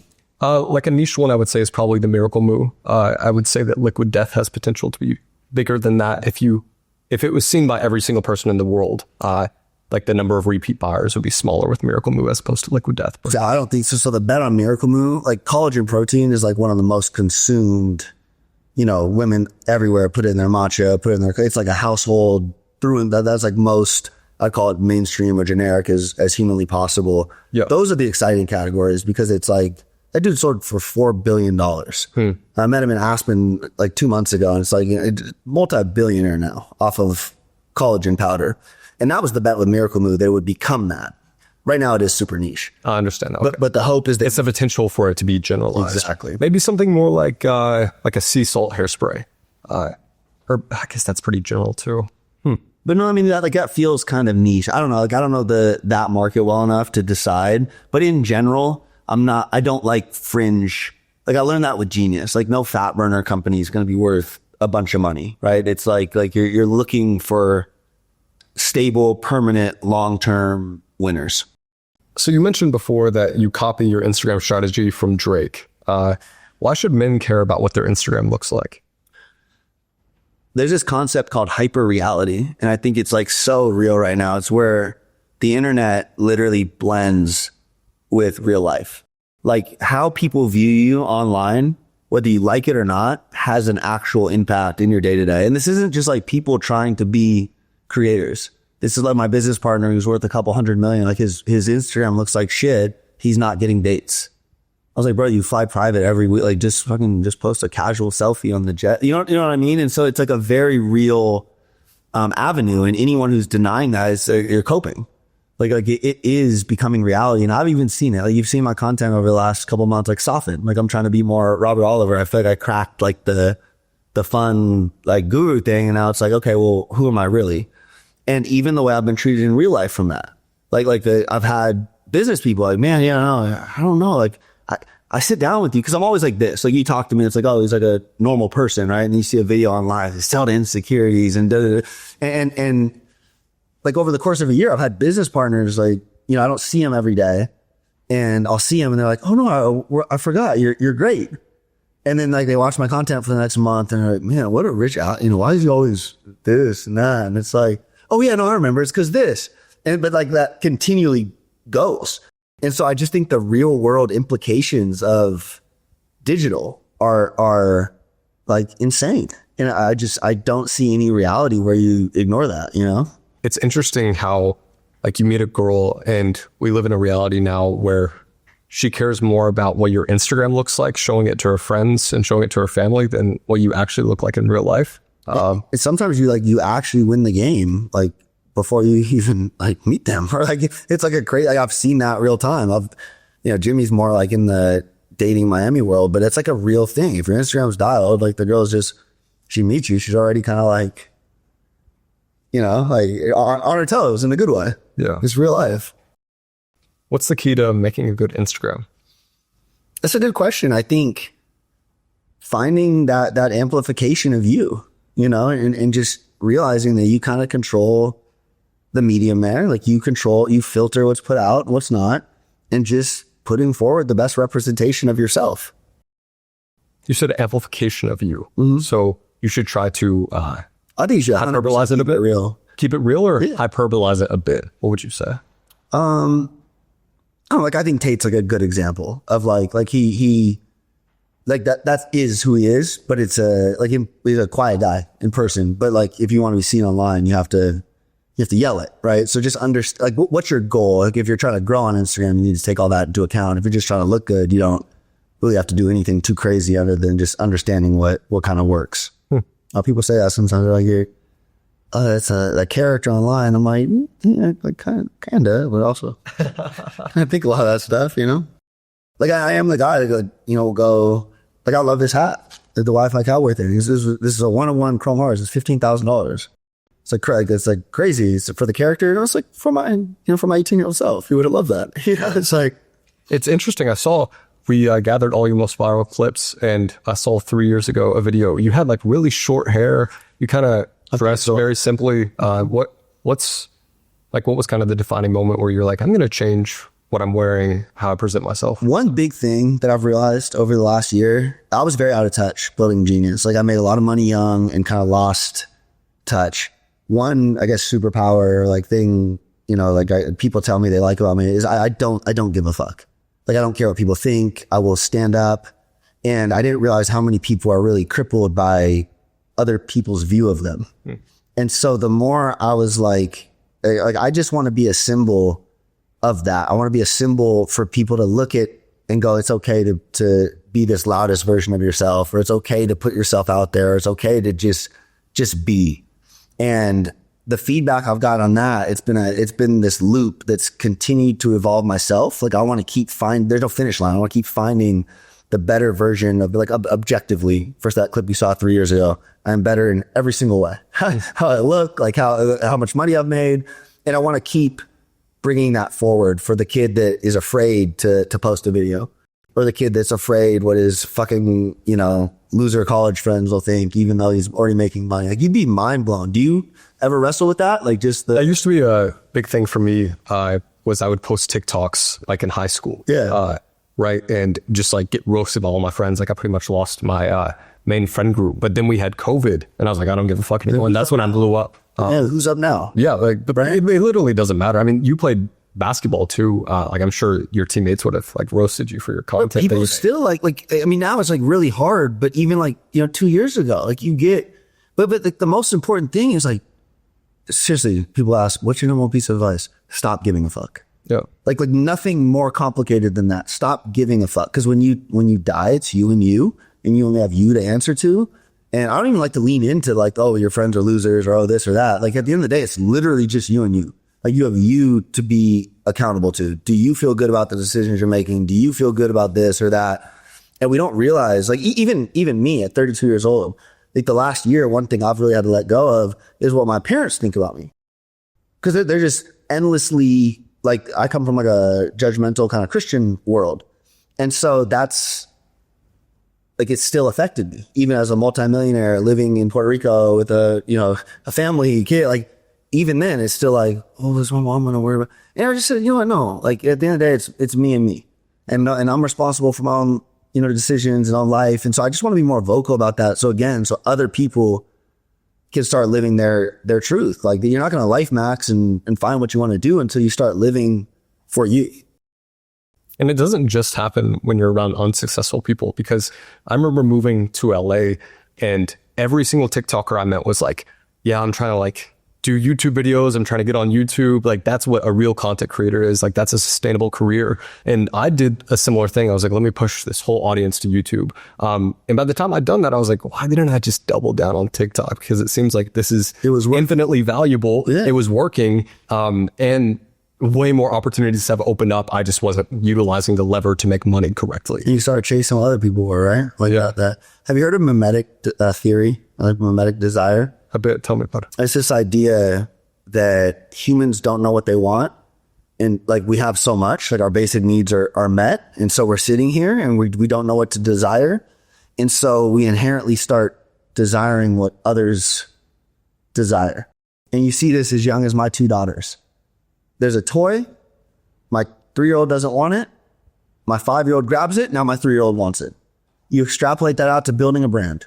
It is cool once the influencer wears it. Once Kim Kardashian puts that shit on, all the wannabe Kim Kardashians wear it.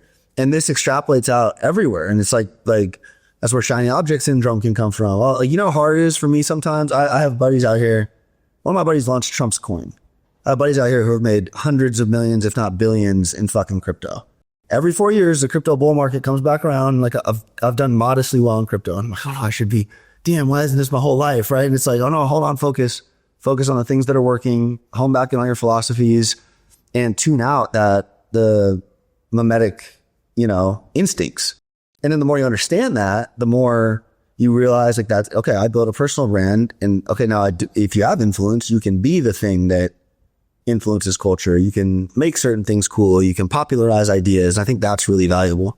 It reminds me of, I was asking Hormozy after we finished the podcast, I was like, Alex, who's been the best person to interview you? Like, I want someone to look at and know, like, who's the best at making a guest comfortable and like who creates the most enjoyable experience, like the best interview overall.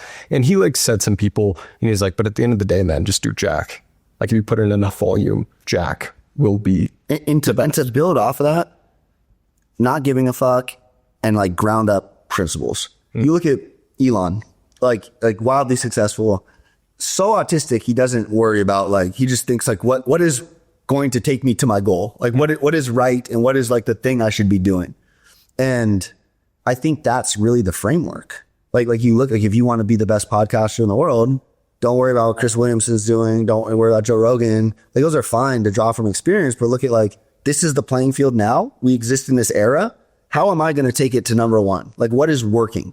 And like if I started to bubble that down, I'd be like, okay, like obviously the basics matter, asking good questions, this and that. But I would again come back to, well, if I could be the one to win short form content, like that's going to be the one that's going to set the Joe Rogan for the next generation. You can't worry too much about where things have been. Like it's okay, but where are they going? That's like the super, super key.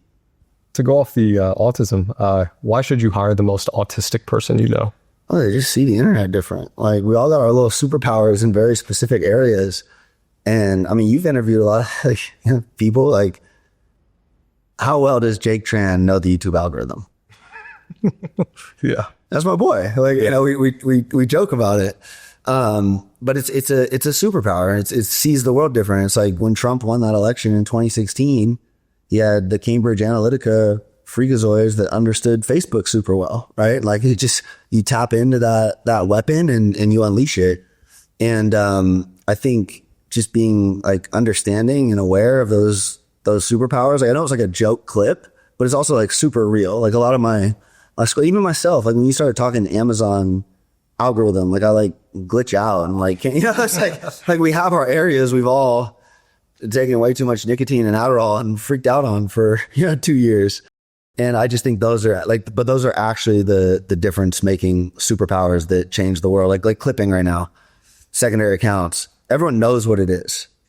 Then you meet the kid who got 500 million views for Tate in a month, and you're like, oh, he can't even fucking hold a normal conversation, right? He just gets that algorithm. He knows the exact clip that's going to pop. He makes that weird ass edit. And like, that's a superpower. It's like, how can you attract and work with those people and make their life better too, right? Because half the time I found too, like those superstars, they're always misunderstood and hated. And like, cause they just don't like, they don't communicate normally and they don't, you know what I mean? But that's like actually an avenue people should think about. You said at one point you gave yourself autism. How did you give yourself autism? That was like kind of a joking clip too, but not really. Like I said, nicotine, Adderall, staring at a computer for too long. When you're hyper focused on like your mission and goal, I do notice your brain changes. Like when you just stop tuning, like when I was focused on that Amazon era, I was at my computer for 12 hours a day. And like if an old high school friend would hit me up, like, leave me the fuck alone. Like, leave me the fuck alone. Like, you know what I mean? Like, don't talk to me. I'm like, I'm here. If you're not talking this, I don't want to hear it. And so I think that hyper focusing on the thing that works to the point of like actual obsession.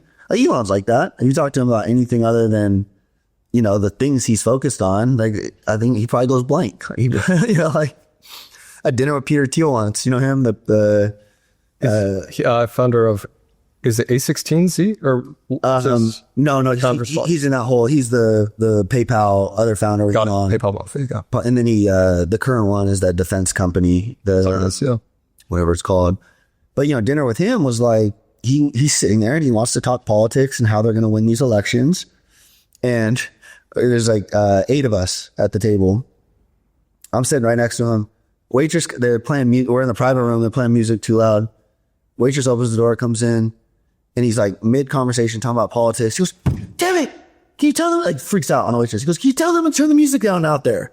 And he's like, oh, okay, that's hyper-focus. Like that's but you tell it's from a place of passion. It's from a place of like deep thinking. It's something I've noticed doing the podcast. I'm like, wow, you can't really ask people stuff outside of their domain because it's like, what are they even...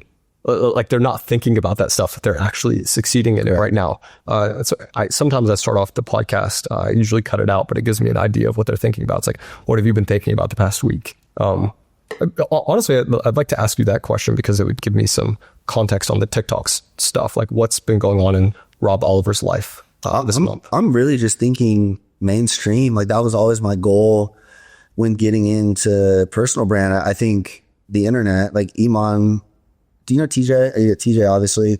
These guys are invested in personal brand to the point it extends beyond info.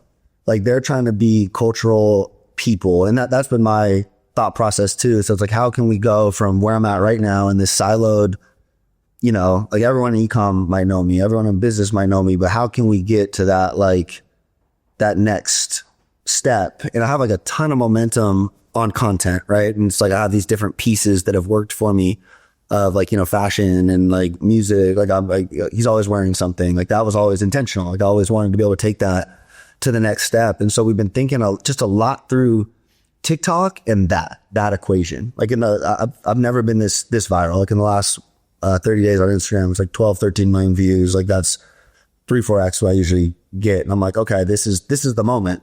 And so super hyper focused on that. And it's like, what is that? How do we bridge that gap? Is it a collab? Is it, you know, like what is the next move to go from like, you know, business to just more general influence? And so we've been exploring just a lot of different opportunities there. Like I just talked to, you're a hip hop fan? Yeah. Kind of like, I just talked to a futures manager, you know, we've been looking at maybe doing something there. It's like, would be expensive, but it's like, okay, maybe something like that could set up like a more concrete step to the next step. Like maybe I like DJing, maybe it's more music, but how do we bring that from a ground up content perspective to mainstream? Does that make sense? Yeah, that totally makes sense. And I was thinking about how someone told me, like, Jack, the place where Grant Cardone really went mainstream was when he had, maybe it was Shaq that he collabed with. Something like that. And it was PBD. That's probably why he brought on Dwayne Rock Johnson. He had Kobe. Like it was. Oh yeah, way back in the day. That was a good interview.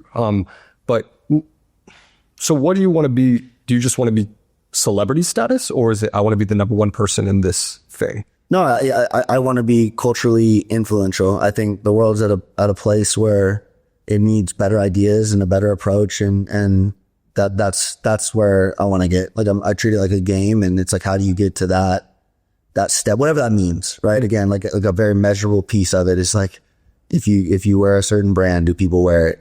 And at scale, can you do an event and sell out a room? Like those are kind of the pieces of that equation. This is an interesting one. Can you read someone's personality by looking at their face? Yeah, usually.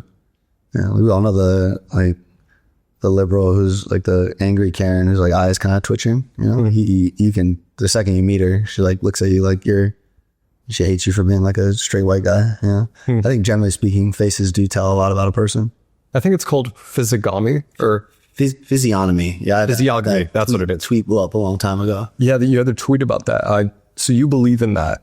Some people said it's bullshit. I had a behavior expert who said some parts of it are kind of compelling, but these are the ones that I know are legit. Like he talked about blink rate and wrinkles on your face. That's probably how I feel. Like I don't use this as like a concrete, not immediately judging a book by a cover, but a lot of times you like, you know, you kind of, you can draw some conclusions.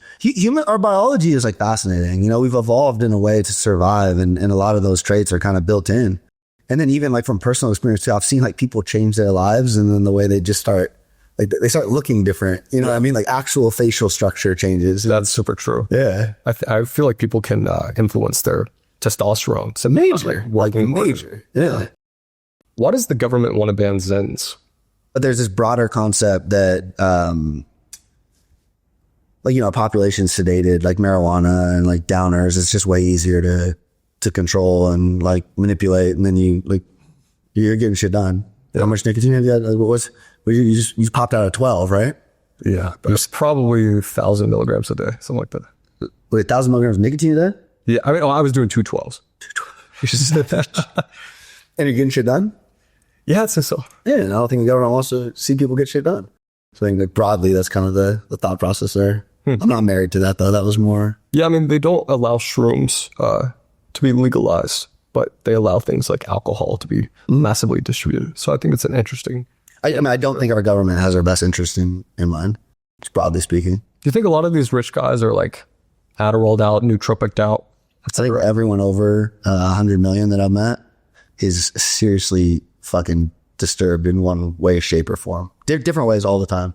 But like, and Audie, you've traveled with me, you've met a lot of very rich people, and there's often some, whether it be dependency, whether it be sex, whether it be like, yes. The answer is yes, often, more times than not. Tell me more about that in a way that they're deeply disturbed. They're just like... They're addicted to something? Well, I think what happens is it becomes like a dopamine issue. Like you need to, like, we're just wired for experiences and highs. And well, you hit these highs, what's next? And I mean, extrapolate that out. And it's like, why do you think a Diddy exists? Why do you think like some of our politicians are probably into like, you know, like stuff I can't say here, right? But it's like, it's a dopamine issue. Like I just like, even, you know, some of my successful friends here, like one of them, he works all day and he sports gambles $20,000 hands just throughout the day on games he's not even watching, just to feel something. And I think that's a natural progression of money. Like if you look at it logically, I think that's what it is. It manifests all sorts of different ways. Like one of my closer friends, like I'll never put anyone's name out there or anything, but he's like, you know, super up and down, and like, you know, he'll try to not do stuff and he'll hate his life. And then he's just ready for the next like Aspen or St. Bart's. And then he's just goes all in and has the time of his life, and then he's back to normal. And, you know, they take crazy risks in business just to feel something. It's weird. Do you struggle with anything like that? Oh yeah, all of it. I'm nuts, bro. I'm nuts. I think it's like healthy to talk about it, but I mean, whichever angle you want to take this, I don't think I've had any like what you would call like, I don't know, like crippling issues or something. It's like stuff to watch. Like I've talked about it, I think, on the Money Buys Happiness, but like, you know, I realized like, oh, I might have like a woman problem. Like I need to like be mindful of that. Like we're best when we're focused on our like permanent long-term goals, and all these other things can like maybe like modestly support it for a second. But what I've been good about, and this would be my advice for everyone, because I don't think this changes. I think the higher levels you reach, like the more need for dopamine and success and all of it. But never let anything stop your goal. Let your goal be your parameter. Like I'm not saying don't go party. I'm not saying don't like these are natural human things. They're part of the human experience. But if you have your filter be your big vision, like, you know, you want to be the number one podcast in the world or whatever, the second any of those things start to take you off track, that's when you know it's a problem. It has to go. And that's the parameter I've used my whole life. And it's worked well for me. And I intend to continue to do that, because to say just work all day or just this or it's stupid. It's not the human experience. Like we're meant to go do things. We're meant to have fun. We're meant to, I mean, 1,000 milligrams of nicotine, crazy, but you know, but you know what I'm saying? Like that's part of the human experience, and it's part of what makes us successful, and it's part of what makes shit not boring. I mean, really, like I would rather struggle with things than work a dead end 9 to 5 and come home and watch Netflix and numb my mind. I'm sorry. Like 10 times out of 10, I think most people would. They're like, most of the people that criticize are the ones that are stuck in a life they hate. He's thinking through these successful people right now. He's like, man, yeah, that dude was just, he was ripping something the whole time. That guy, But I mean, it seems to be true, honestly. Yeah. And sometimes it manifests other ways. Like my other really, the other founder I talked about earlier, like he's not doing any crazy stuff like drugs or women or whatever. But bro, he's on the most intense fucking health routine kick right now. I'm talking like up at 3 a.m., you know, like hikes this mountain, like insanely intense. And that's just filling the void of like, yeah, he used to abuse Adderall, or he's, you know, like you're still filling something. And it could be a healthy means of it, but it just manifests in this off way that like most humans don't get. Like no one else would do that routine with him. And people will call him, you know, crazy or stupid or whatever, but that's his outlet right now.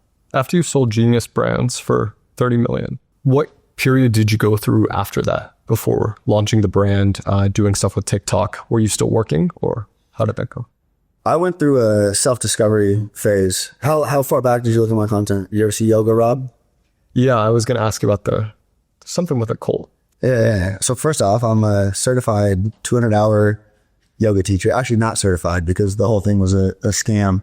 The stress of selling that business, and I lost one of my best friends, and just like, it was not an awesome time period. Like I was so fried at the end of it that the day we closed, like this just puts it in perspective. I was like, I'm going to try to lay down, you know, like this, I'm exhausted. I laid down at 9:30. I woke up at 11:30 at night still and couldn't go to bed until the 7 a.m. closing call. Like I was just like, my nerves were fried. And that led me to this yoga studio. And that was the only place where I would feel like peace. Like I started to learn how to like, you know, meditate and center myself. And there started to like the spiritual component evolved. It was honestly like a really special time. Like I learned a lot about our true nature as humans that extends well beyond this like physical world. Like honestly, a lot of great stuff that I then overreacted, because what happened was the head of this place was actually like, you know, like a sexual deviant, like a shit person. Like he was using the yoga studio as a way to manipulate young women and like sleep with them and like low-key abuse them, you know, and not like a directly like I'm going to rape you, but like a really sophisticated, dark way of like doing this. And what happened, like as I was getting more into this, I'm finding this piece, you become like super suggestive. Like you're so close to it. You're in like this, you know, that this place is helping me. This is good. And like the signs were all there, you know, like first off, I was the only other guy with like any sort of power or pull there. And it's because anyone else with a brain, he'd like run off, you know, it was like, and, honestly, if it wasn't, what happened was COVID hit and the place shut down. And like when I wasn't there for like a week, then this girl reached out to me. She told me this story, and then just everything in my mind broke. I was like, oh, holy shit. Like I was ignoring all these red flags. I put like $200,000 into the business without a contract, got it out. Into the business? So you were an owner of this? I was going to invest and help him like open other yoga studios. Like he like sold me on this whole, he had been doing it for like 2 decades, like scamming people like this, you know, like this is the big vision, this. I put in 200,000 like a week before COVID hits. I start like realizing all the issues. The Friday before like the total shutdown, I go to the bank. There's enough red flags, and I'm on the bank account, but there's no digital banking. So I go into the bank and I'm like, can you give me a statement? Like my name's on here. They give me a statement. Bro's been withdrawing $10,000 cash every day for like the past week since I put in my 200 grand, you know? So there's like 145 in there or something. I go, fuck. Give me a cashier's check. Took a cashier's check, went and cashed it to my bank, got 145,000 back out of the 200. Kind of tricked him into getting the rest of it. How'd you do that? I had my wife at the time reach out to him, or he reached out to her. I was like, this dude's arrogant. Like he thinks he's going to steal my girl or something like that. Just the fact he thought he could talk to her. He didn't like think, he was like checking in through her. And I had her spin it like, you know, oh no, he just wants his money and everything will be fine. Because I started telling people, like these 2 girls came forward and told me these crazy stories. And I was like, oh fuck. And then I'm looking at it and I'll go, oh no, this is like actually kind of like a cult. And so I started telling like other teachers, and like it was kind of unraveling on him. But the mind blowing part was like, I'd tell someone who had been there long and they'd like deny it. I'd like show them texts. I'm like, yo, no, he's like literally like this girl was sexually abused. He's using it against her. Like, and one girl, I remember she goes, well, that's the thing about Gary. You either love him or hate him. I look at her, I go, no, you either love him or you know him. And she's like, oh, that was good. But no, I love him. And I was like, what the fuck? You know, it was like actual, like people had been like seriously brainwashed. But I started doing all that. No one had punched him back because he presented himself as like this, he's like 60 years old. He would use his wife as like the cover. She's like 35. And so that was like, that made everyone safe. And then he just like acted hella mysterious. He's like, oh, I used to be ex-CIA. Like he had like guns. He was like good at yoga too. Juiced out of his mind at 60. So like looked good. But those are like the red flags that I'm missing. I'm like, oh, this guy's like, you know, he's going to teach me how to shoot. And yeah. But anyways, all that happened. No one had ever punched him back. And when I realized, I was like, oh, he's a fraudulent bum. I was like, I'm going to call his bluff. And so he panicked. My wife used that to get him to send, I got like 50 grand back, almost made whole. He panicked in what context? When I was telling everyone the situation, that's when he reached out to my wife. Like I was like calling teachers. I was, did you know this? Did you know this? And some people were like seriously like disturbed, you know, like it was disturbing stuff. Like he was actually, you know, one girl, you do this very specific practice, like this intense breath work, and it brings out traumas. And this one girl, like she like lost it, and she had been sexually abused as a kid. And this man started using that information to like position himself as like the protector. And I see all these texts. He's like, this is a 60-year-old man texting a 23-year-old girl who had been raped. That like, you know, oh no, you shouldn't be talking to your family. That brings up old, like really, you know. And then like I found history from like 10 years prior, and no one had ever, he really presented himself as like yoga saved his life, but he's like a dangerous schizo otherwise, you know, like, She like had like a red dot and, you know, like rifle and CIA. And he was like a bodyguard for like some Illuminati guy. Like I say this now, it sounds like so silly, but like I was really close to it. You know, you're kind of like, some of this is, and like I said, a lot of the practice really was so good. And there is a spiritual component. There are a lot of good people there. And you find out like the nature of ourselves, but then all this happened and it just fried it for me. Right. And anyway, I kind of punched back and COVID hit and that location closed down, but he's right back up and operating, different location. He's done it like 5 or 6 times over the course of 3 years. Never worried about like actually making money, just making enough to be king of his little shit castle and take advantage of young girls. So after that moment, that questions.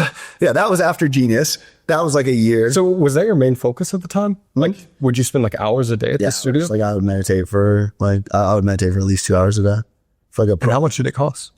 Like nothing. It wasn't expensive. Huh. Yeah, it was like, it's like so he just like the power he got out of it. It was a power thing. But then I'd see it like, like rent would be due and he'd like hit up it was like wealthy people there, like, Microsoft executives and he would just take advantage of them and just do just enough to keep going.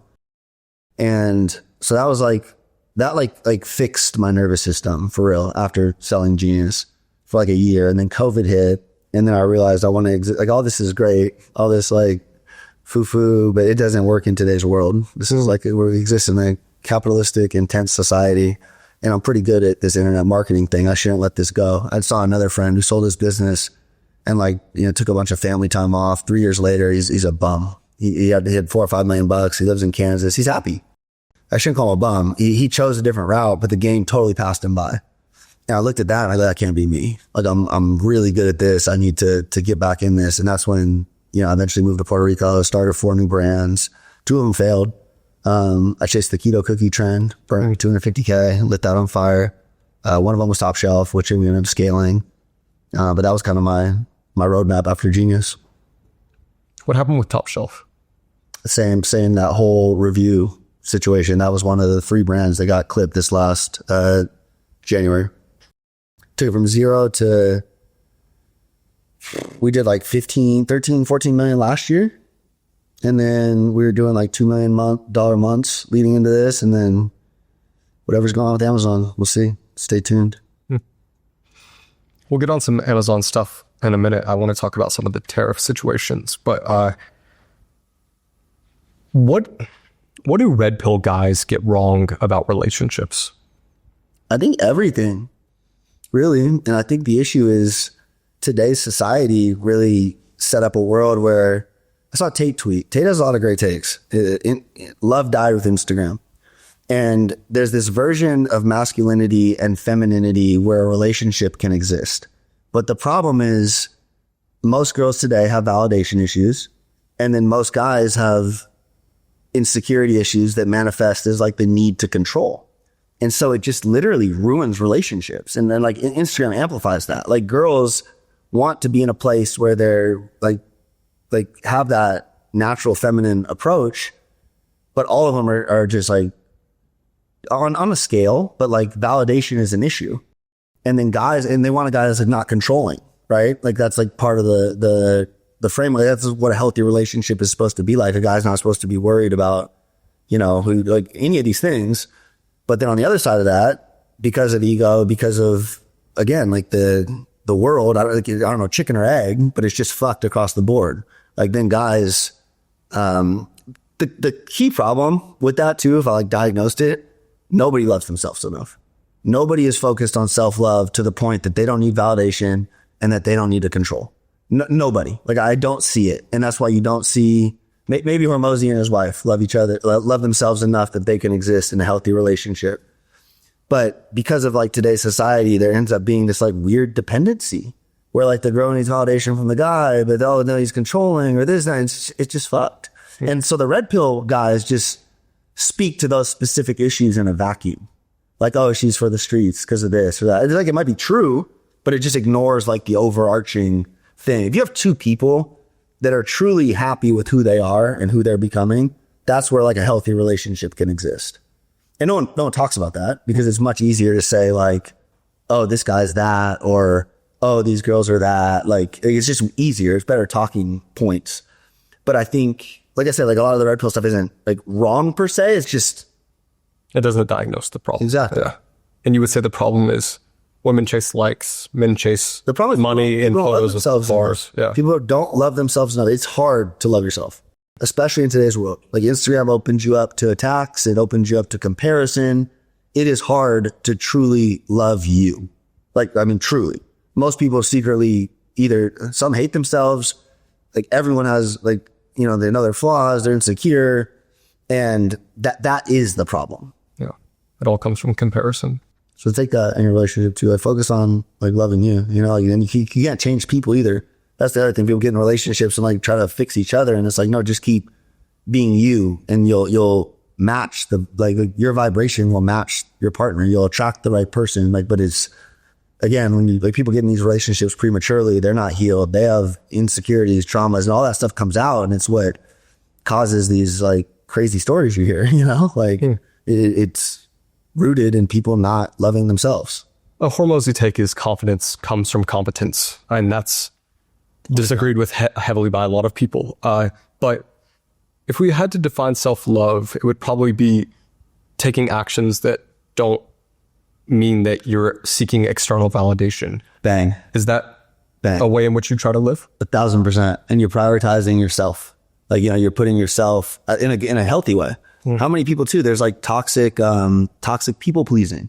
Like people, you can't pour from a half empty cup or from an empty cup. Right. And so it's like the ones that actually put themselves selfishly in the center are the ones that are actually capable of existing in relationships where the other person is doing the same. Right. Because they're making sure their needs are met and then making sure the other person's needs are met. This subject is like the most fascinating to me. Like actually, like it's like, I don't know the fix for it, but this is one of those things that I think from a cultural perspective could be properly influenced in a good way. Because no one's happy in these like horror, you know what I mean? Like you scroll through like all the red pill stuff. It's not like it's funny or it's this or that, but it's not like fulfilling relationships are what makes life damn near worth living. It's like an integral part of life, right? Like love and happiness. It's like peak human experience. But instead we're just set up in such a way right now where it's like really hard for that to exist. What are the practical steps you take to love yourself? I mean, one, you gotta cut off anything that brings you down or makes you drained. You know, that's like that people, but that's for me, like, well, my parents, like that was really hard. Like, and that's like real life. Like you have to like be like, okay, every time I'm around them, it's making me not like myself. And is it a problem with me? Like, no, these are things. So that's just like that's a toxic component that's emptying my cup. Right. And so it's really hard, but I think vigorously doing that, removing all things that aren't serving you and filling you up and making, you know, you who you want to be need to go. That's like the start of it. I think a useful piece of advice I received was, what's the selfish thing to do in the situation? If you're deciding between two things, what's the one that serves you the most? I think that was helpful for me because I typically lean toward the people pleasing thing. I think a lot of people would benefit from that. A lot of people do. Like, so I just rewrote my vision board for the year, and in the center of it, I got like three key pieces. Cause I'm a guy, like you heard me earlier, like I want to make sure everyone's good. I want like, you know, equity, create, like I want to make sure everyone's good. I want to make sure my family has the best life possible. But I needed to remind myself at the start of all of this, I don't owe anybody shit. I don't actually owe anybody anything. The only person I owe anything to is the future version of myself. And if I continue to become that future version of myself, everyone will be good. Like my heart's in the right place. But it's when you kill yourself, sacrificing for other people in a way that ruins you. It comes back to that. You can't pour from an empty cup. You got to make sure your cup's full first. So that's like the number one thing for me this next year.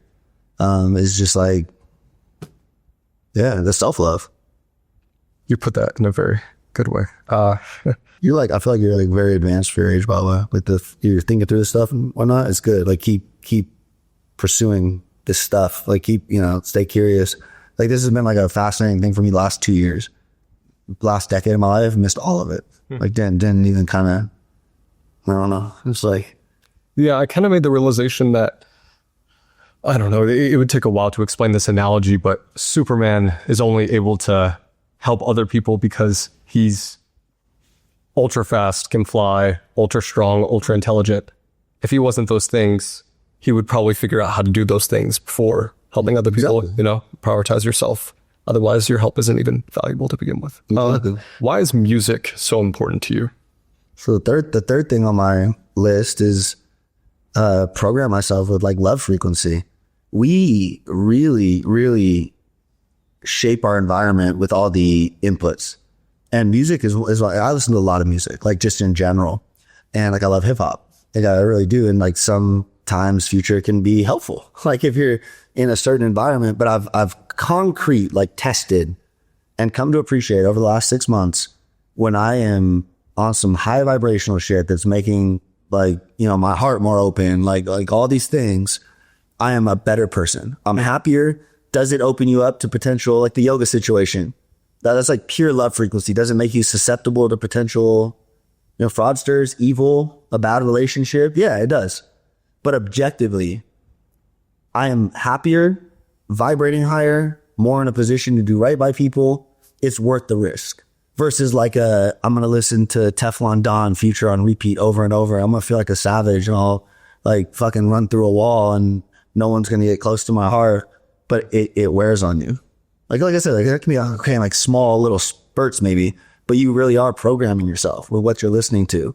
And I just noticed when I'm starting my day with like, Rufus the Soul or like just this more grounding, vibrant energy, the person I'm showing up as is just more the person I want to be long term. Does that make sense? Yeah, I've noticed that the two types of ultra successful people I've ran into are either hyper paranoid or live with a fully open heart. Yep. And they do the behaviors that serve them. Which do you think's happier?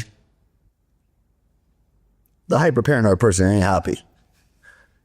You're always watching your back, always like, that's horrible. It's interesting because I think about Tate, and I remember in the interview that he seemed like he was very open-hearted, but he also is extremely paranoid. So he's maybe the one exception I've met that he's had some stuff happen to him recently. I think that's good. I really do think, like, if you look at Tate, I think he has a much more abundant mindset in general. Yeah, like just largely.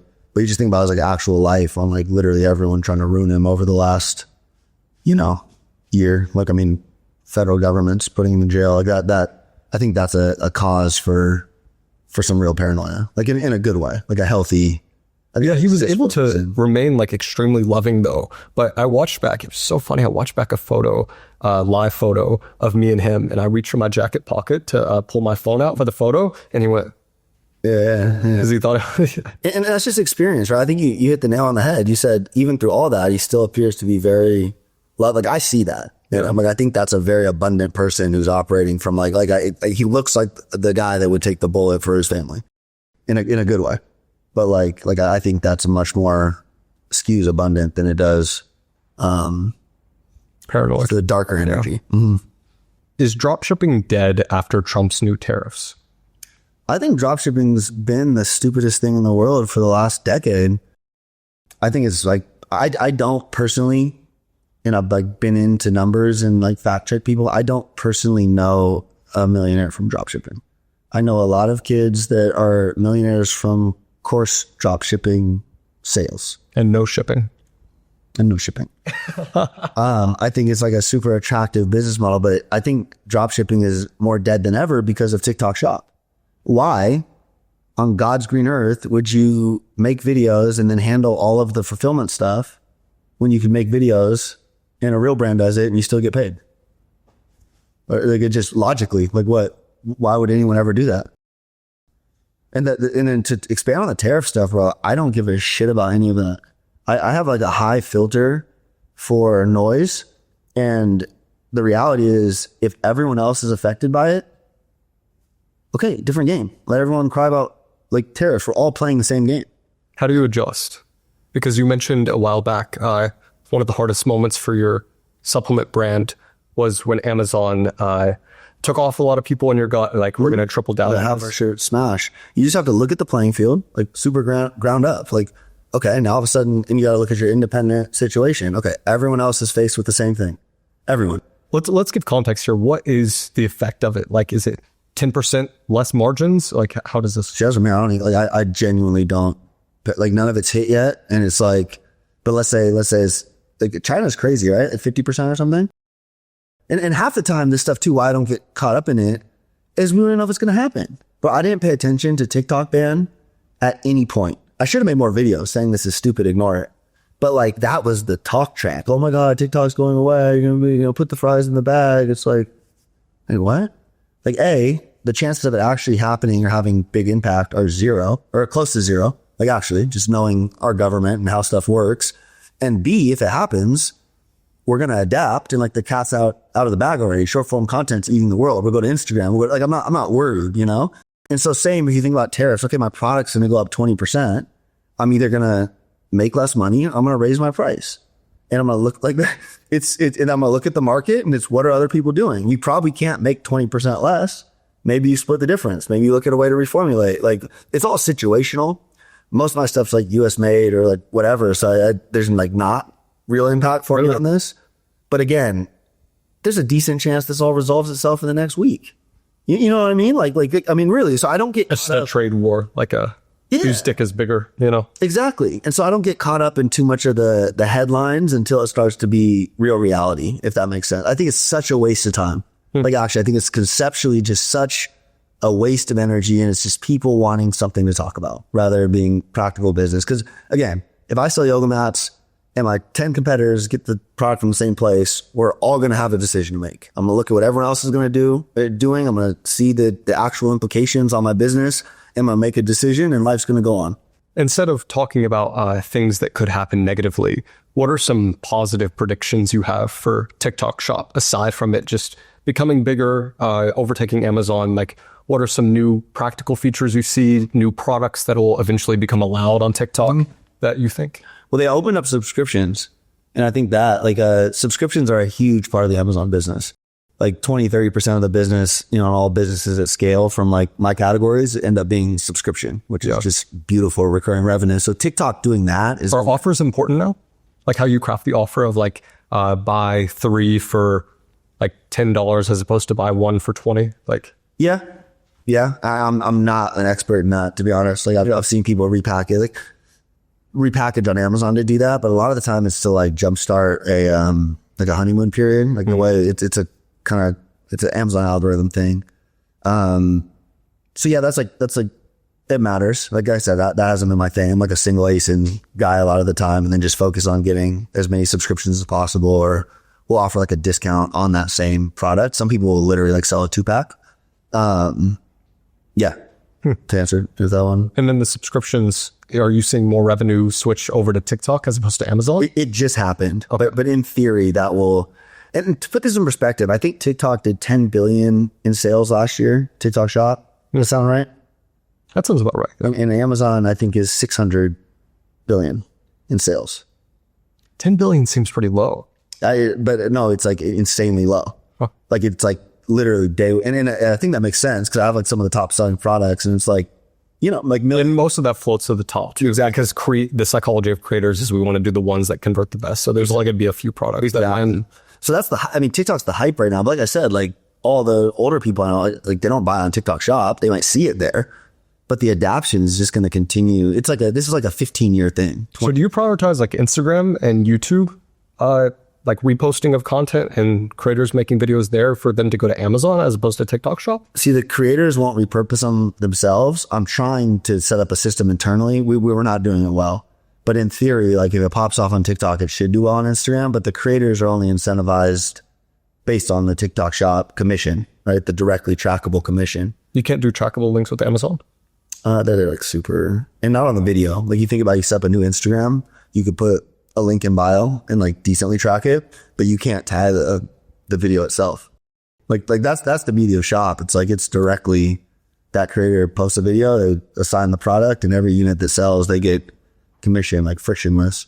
That's what made Tate's thing so great was he had that dialed with the Hustlers University. Like, like you do link in bios and all. Yeah. I think that's why YouTube used to have links in the comments on shorts, but they took it off. And I think it was directly because of him. Yeah. Because people were just doing the Hustlers. Like to the HU. And it's like, again, that just ties into like the system.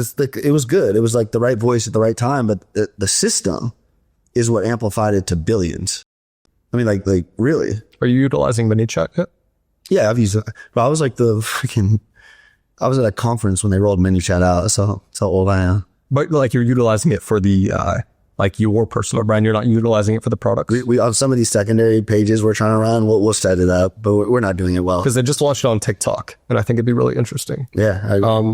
I think that would be the only way you could track it on Instagram. Like comment the word this, and I'll send you a link to the product. And the creators just don't care. That's the problem. Like it's just the friction. Like I said, they're already after the easy money. They're going to do the one post. Like this makes sense. If they had if they had to do all this stuff for wonky tracking on the next one, it's like, you know, they're just not they're not motivated for that extra 2K if they're making 15 on one video, you know? So it's their arbitrage to take their creatives and just post them yourself. That makes sense. Okay. What brand are we launching, bro? If you got to do a product right now, what are you doing? I'm going to tell you how we're going to sell it too. It's going to be great. Okay. If I were to do a product for this podcast, it would probably be something along the lines of a nootropic drink, just based on the audience. I'm trying to think if there'd be anything else. Let's go invest in Newtonic. Let's set it here. You know Newtonic? Yeah. And then that's Chris's, right? Yeah, Chris and that other guy. And then I like that product actually. It's a good drink. Crazy for trying to sell drinks over the internet to start, but I think they made it through the first hurdle. But then the strategy is like, we take podcast clips of like when you drink it and talk about it, and the creators run with that. That's like one of our like. I would just put it in every shot of the podcast. Well, you'd have it there, but then like if you ever, oh no, yeah, I drink this before everyone, then the clippers take that and they run that as a TikTok shop video. We did that at scale. That was like a couple, like have you seen Neurogum? Yeah. Rogan talked about Neurogum once, like live on the show. The clippers probably did 30, 40 million, or the creators, 30, 40 million off that video. You guys aren't paying Rogan to say that? No. Well, I'm not involved in Neurogum at all, but he organically shouted them out, is my understanding. And it was just sent it like fucking nuclear. But then on top of that, like the creators took that clip and sent it fucking nuclear. So I would recreate something like that with Newtonic. You know, you just casually like, oh yeah, no, like that's what I do with Iman with Big Day. Yeah. Like just some clip of him talking about it and then just trying to. Is that why he talked about it on my podcast for so long? Did you tell him that? Yes. That's funny. Yes. He had a really good clip about it. He's like, I'm so passionate about eyewear. And I was like, this is strange, but it's good. That's funny. But two birds with one stone, you know, grow as a personal brand and sell some product. Yeah. Okay. So the drink, I was actually thinking about something like ashwagandha drink or something like that. Does that work? Well, drinks suck, like to start, because they're expensive and the shipping weight online destroys the margin. That's why like drinks, it's like a really difficult game. Like there's no margin in selling drinks over the internet. Is that why supplements and makeup are the number one? Exactly. Okay. Skincare, light stuff, right? If it's light to ship. Drinks are like, it's a pound. It's like, 20 pounds for a case. It can be like 10, 15 bucks to ship it across the country. And it's a $30 thing. Have you ever done anything that's not super branding focus, that's very original in ingredients or maybe like technology? Like if you were going to, let's say we did microphones for a podcast and it was like our microphone's better than anyone else. Would you ever put any time into something like that? Or does that just require so much capital? I would. And I like it. I like that stuff. It hasn't been my area. Like at one point I got pretty far down the line on like a comfortable headphone for gamers. Like it was, we were looking at some fall. Like it wasn't I wasn't leading it, but I was going to back it and pretty involved. And like, I don't know, gamers have issues with, they play 12 hours a day and there was some foam that was supposed to be like, great. I like all stuff. I actually don't want to be like the supplement guy. Like I'm more interested in broader things. Rob, you tweeted, I live on the beach, pay 4% in taxes, and I'm just a 2.5 hour flight away from Miami. Why do you live in Puerto Rico? Because I have no interest in supporting the federal government's use of my tax-paying dollars. I don't understand why more people who are making money don't live here. Like it's the only place where you legally, I don't think enough people know. You thought there was like federal income tax still, right? Yeah. Remember we pay 4% and then no capital gains, 4% income tax. And so it's just like a whole different equation. You live in Florida, great. You still pay federal income tax. You still pay 30, 40%. I think it's like, again, you look at the world ground up, the world's changing. The US empire is slowly declining. Like it makes the quality of life worse. Long-term, they'll continue to raise taxes. It's happened time and time again. And so you need to go where the opportunities are and where the proper environment exists if you want a better life. Like if you want to do entrepreneurial things, like you can't start a business in London. Like everyone knows that. That's the last fallen empire, right? Taxes are through the roof. It's dangerous. And so if you look at it logically, I get to live in literal paradise at a gated 5-star hotel. I can travel as much as I want. You have to be here 6 months out of the year. Get to be here 6 months out of the year. Like I think there's nowhere I'd rather be too. Like that's the other misconception. A couple people, like I think Hormozy ripped on that at one point. Like the point of making money is live where you want to live. Or this is like literal paradise, and you're unbothered, and you can focus on your work. Like, and on top of that, you pay no tax. Yeah, it's funny he says that, but he lives in Vegas. Lives in Vegas, and then to further break down that video, he goes on about, well, if I'm gonna make $1 billion, like he breaks down this math and then totally removes basic compounding from the equation. You think about it, if you make $1 million a year and you just start running that compounding math on 400,000 gone versus 400,000 compounding, it becomes insane over the course of 10 years. Like it's very hard to get rich paying ordinary income tax. Now, not a lot of people really understand that. Like you would essentially have to make $1 million a year, spend $1 million to grow the business and grow year over year over year, and then sell. And what is it, 8% capital gains? 20% capital gains. 20% if you exit the company. That's where real wealth is built. But ordinary income, like I said, you think about like the Miami course seller, like $1 million is 600. And you have to do that for a long period of time. And those guys, like the lifestyle is insane, right? So they're not stacking money like that.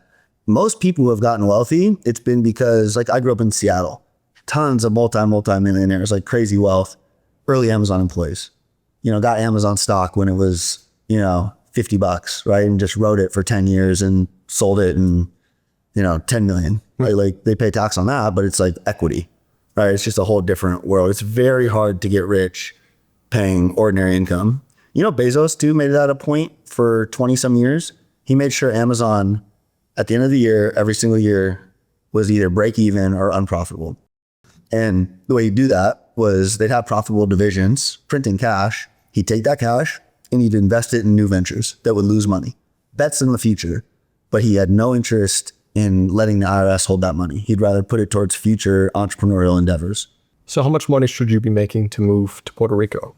It depends on, again, are you building a company or is it ordinary income? If you're like service-based, really anything over 500,000, I think it starts to really. How does yours work? Or is it distributions plus equity? Or there's both. So the businesses I own, like some of the brands and stuff, those are U.S. companies. They're C corps.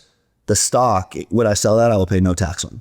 But the income from those is taxed as a corporate U.S. entity. So those pay corporate U.S. tax, small amount. But again, I try to run those businesses in growth mode. Like I want to be throwing at, like I don't want to make money until it's a $50 million business. Some still do on accident. Sometimes you're just profitable. And then like other things I have going, like even, $1 million brand club, like that's a business for me. That's 4%. No tax on it. So you're on the podcast, right? It's like all your everything podcast related, you would be 4% versus, where are you a resident? California? Ooh. It just takes 1 year of like making a lot of money where you go, it's great here, but I don't know if it's that great. Yeah. California is amazing. Once you write a huge check to the IRS, you start rethinking. It changed everything. How good the weather is. For real. It's great here. Yeah. So do you stay here? What are the requirements to pay Puerto Rico taxes? You have to live here. It has to be your primary like home. So you need like closer ties. So, like I have a family. My kids can't go to school in Texas. And then top of that, 183 days is the math. You need to be here, over half the year. But they actually let you take, as long as you're not in the U.S., you can get a month out of the country. Like you can go to Europe for a month. That counts as your time here. So it's not crazy. You just. So it's really 150 days. Yeah. Would you say you spend 183 days in Puerto Rico? Or do you spend more than that? What are you, the IRS? Okay. I know I am like, that's a thought question. I spend more. Like my girls go to the private school here. They love it. Like I spend probably, this year, probably like 8 or 9 months. I travel a lot for work and all that stuff, but I like genuinely love it here. My routine here is unmatched. Like, I train, eat, work, repeat. Like it's pretty dialed. I go to Miami for some chaos, I couldn't imagine like trying to build and grow there. Yeah.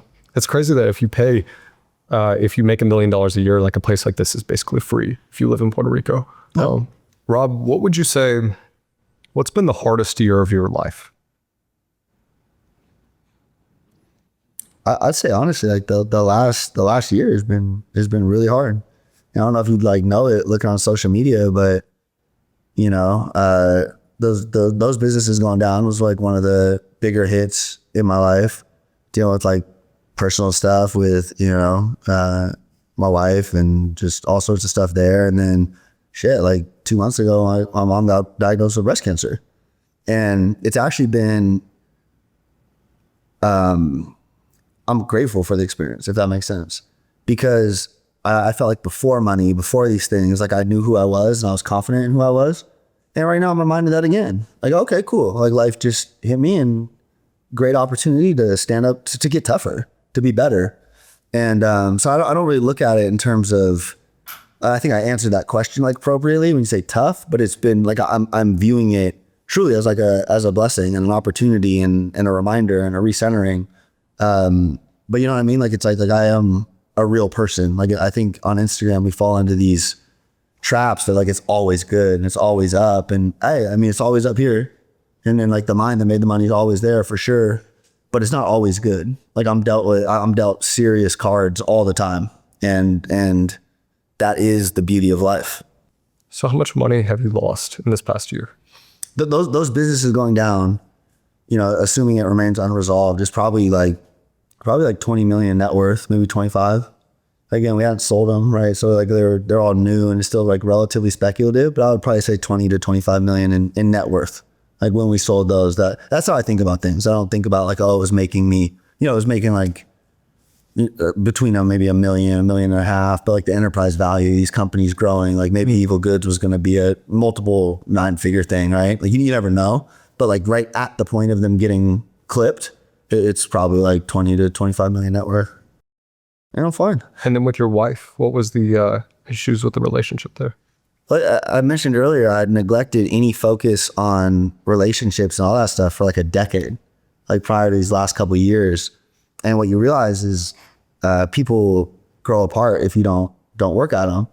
And we're just at an interesting crossroads where I just want like a lot of these other things in my life. I want to, you know what I mean? And I just don't know if that's the right partner, but it's still kind of all up in the air. Like I said earlier, it comes back to, I think like both of us just focusing on self-love, like learning to become the version of ourselves and then kind of seeing from there. But it's been challenging as well. I've been with her since I was 19.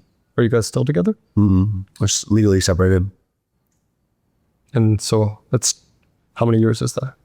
Of being together? Yeah. 13 years. So 13 years, and then you just got separated. Was there a certain like catalyst that you're like mutually decided this needs to end, I guess? How much do you know about my life? Like I had like the last 2 years I've been like, I don't know, hall passes, like I'm allowed to like date or whatever the last 2 years. And I kind of came to this realization 6 months ago. No, we're in like April now. So like middle of last year, I was like, I don't really like this. Like I said, like, oh, maybe I have a woman problem, or maybe there's like, I'm not finding goal. Like my goals are being interfered with by potential lust and shit like that. Right. And I was like, you know, I think there's a world where like monogamy and hyper focus on family works really well. And these are the requirements of it. And this is what it'll look like. And then right kind of towards the end of that, I was like, wait, you know, maybe she's not the match for that. And then I ended up in this other relationship, like long story short, from like this girl that I was like crazy about in college. Like she came full circle back and we developed this relationship, and it was like healthy for a bit. And then I realized like, oh man, so many things in my house are wrong. And that's just kind of where we're at today. Like I'm just very focused on like me, like becoming the version of me I need to. And my wife will always be good as long as I'm breathing. You know what I mean? Like it's no bad blood or whatever, but that's just kind of where I'm at 32, the era of self-discovery. So how long were you doing the open relationship thing? Like 2 years. With that relationship, if you were monogamous for 10 years, how come you didn't realize it in that time period it took you to be date other women to realize that?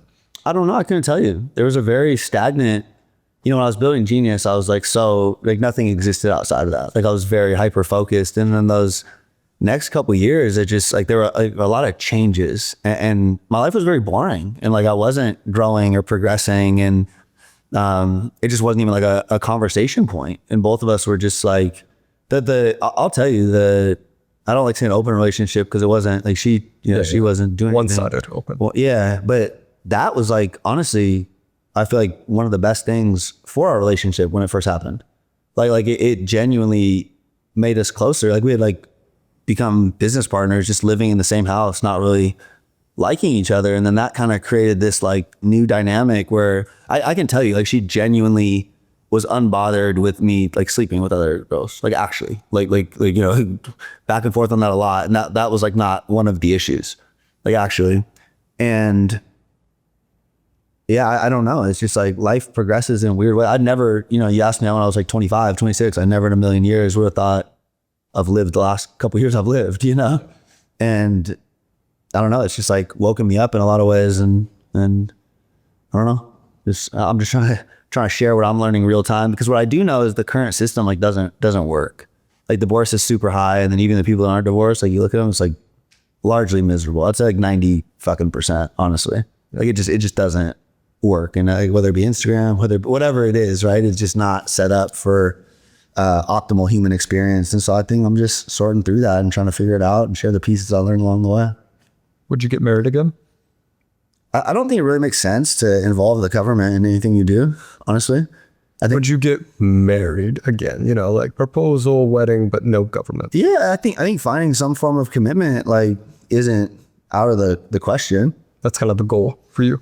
I don't know if it's the goal. Like I said, like I think you really, I just can't stress this enough. Like when you focus on like really like being you and like loving you and pouring into the version you're supposed to become, the right things, whether that be a relationship, whether it be business opportunity, like that's like the whole law of attraction stuff. Like it's all nonsensy, but I think like that in its purest form is you focus on you, you love you, you become you, and you attract the things. The things show up. The relationship where you need it meets you at that point. And in the reality of like, okay, if you look at my marriage now, like who I'm trying to be and like the vibration I'm trying to be at, maybe it doesn't match hers, which is fine. Like there's nothing wrong with that. It's not like inherently bad, but I think that's a better way to look at relationships. People grow. People change. Yeah. And that's okay. We're supposed to, right? Like that's the point of life. And I look at like that previous, post-Genius decade, no one was growing. You saw old videos of me, like, did I look like I was growing? It's like, but you know what I mean? Like jokes aside, like that it's an important part of life to progress. And, her goals might just be different than mine. And that's okay. Has having kids made you more money? No, I don't think so. I don't think it's like made me more money per se, but it's a beautiful part of life. Like it's an incredible part of life, and I love it, and it shapes your perspective and maybe amplifies some things. I don't know if I could say like it directly has made me more money, but it definitely matures you, and maybe just as a result helps you make better decisions. What do you think of the whole red pill philosophy around you don't have to be involved in your children's lives when they're younger? I to the level of that, I don't know if I agree to the level of it, but I very much think it's like just naturally, biologically, women, the kids literally depend on them for survival, like biologically. And you just see it unfold. Like that's where my wife's optimal. Like really, I mean, with the girls, like, like 200 years ago, tribes, I don't know, 200-300 years ago, don't quote me, but tribes the women used to raise the kids and the men had to do the survivalist things, like kill stuff and bring home food. And I think that's like true, like really. And I had to, like one of my goals this year, I want to make the best dad possible. And I realized, and then I'd stress myself out when I'd be on the road for a week. I'm like, man, I'm not spending time with them. I'm missing this or missing that. And then I realized like, no, that's what I need to be doing to actually provide the right life for them. Like I know guys that like have money and quit and be full-time dads, and it's great for them, but it's not for me. So I tend to like skew more towards that. That's okay. And that's acceptable. What's the most expensive mistake you've ever made? Some bad hires for sure. Like if we remove this last blunder with all the brand stuff, which I can't properly diagnose, like I hired a guy early last year to run Top Shelf, and he cost me like $2 million in a fucking month off just like brain dead, like horrible decision making. And that's really like, I think entrepreneurship, you need to be able to hire to scale and like do it properly. So one of the things like Bezos is fantastic at, but it can be your greatest ally or it can be like your biggest detractor. And I made a huge mistake hiring last year and it cost me like serious money. Made me very upset. What could you have done better in that situation? Been more involved in the interview process. Like with I like trusted other people to kind of, make that. And it was such an important role that I just should have been more like, I never met him in person. Like there were just things that given the magnitude of the role. And look, I got so much going on, right? I'm personal brand, other investment, like there was all sorts of justifications for kind of, it'll probably be fine. And it just really wasn't. And that was a reminder on like asymmetric risk, like things that have potential to hurt you in a massive way. Make sure you're like buttoned up. It seems to be a common theme of people when I ask about their regrets and mistakes is just, I didn't do enough quality assurance of this human, Yeah. Risk reduction, it's often people that like can be the greatest additions or greatest subtractions. What did cancer teach you about success that money couldn't? Success it's like subjective and doesn't really matter. It's like define what your success is. I think so many people get caught up in these horrible like monetary goals. Like I have to be a billionaire. I need to be a millionaire. And it's like, okay, you get that, then what? Then you get cancer tomorrow and you spend your next 2 years doing chemo. Are you happy? Like were there other things you wanted to do? Like it really reframed really like a lack of fucks for most things, like detaching from these weird goals and just really focusing on living a life that's successful in multiple avenues. You know what I mean? I know so many people with money that I just would never in a million years dream of trading lives with. I've done a couple of things on the billionaire circuit this year, like St. Bart's New Year's and Aspen for the whole winter thing. It's like, man, most of those people are like focused on the wrong things. And I do think cancer helps shape that because it's just this reminder that it can all change tomorrow. Like we can be, and like money or business success isn't the only indicator. It's like, what are your relationships like? What's your physical health like? Are you pursuing other interests? I went on that rant earlier about just looking at art and being inspired, And I think it gave me a very healthy perspective on a broader life. What was your experience with cancer? So I dodged a bullet pretty good. I had, are you familiar with melanoma? So like any young people, get your skin checked, but melanoma is like fine if they, I don't know, like talk about this shit. It's fine if they get it like early. And then because it starts growing on your skin, if you cut it off, it's fine. If it starts burrowing down, it's like a whole different ball game. And like kind of long story short, I guess I'm saying long story short so much. I end up telling these long stories anyway. But I go in for, this checkup. I have no idea what this stuff is either. I'm like I'm in good shape. I'm like super healthy. I eat organic, never in a million years am I thinking cancer, millionaire. And I go in and like my mom forces me to take her dermatology appointment. And I go in because I wasn't going to go. She saw this weird thing behind my ear. Going in, the guy goes, that's coming off. And he, like that day, he cuts this thing off. I don't think anything of it. This is the first year I moved to Puerto Rico. I'm in Seattle for the summer visiting my family. Get on a plane, we go to Texas, find out my wife's pregnant with our second kid. We buy a house in Texas. This all happens in a 2-day span. So pregnant, get an offer accepted on the house. We're hyped. Doctor calls me. I'm driving. He's like, are you sitting down? I'm like, no. I'm driving. What's up? And he's like, okay, well, you need to go to the nearest, cancer hospital. And He goes, good news. We probably caught it early, but they need to do he's telling me all this stuff. And I'm like, I don't really hear it. And I'm like, huh.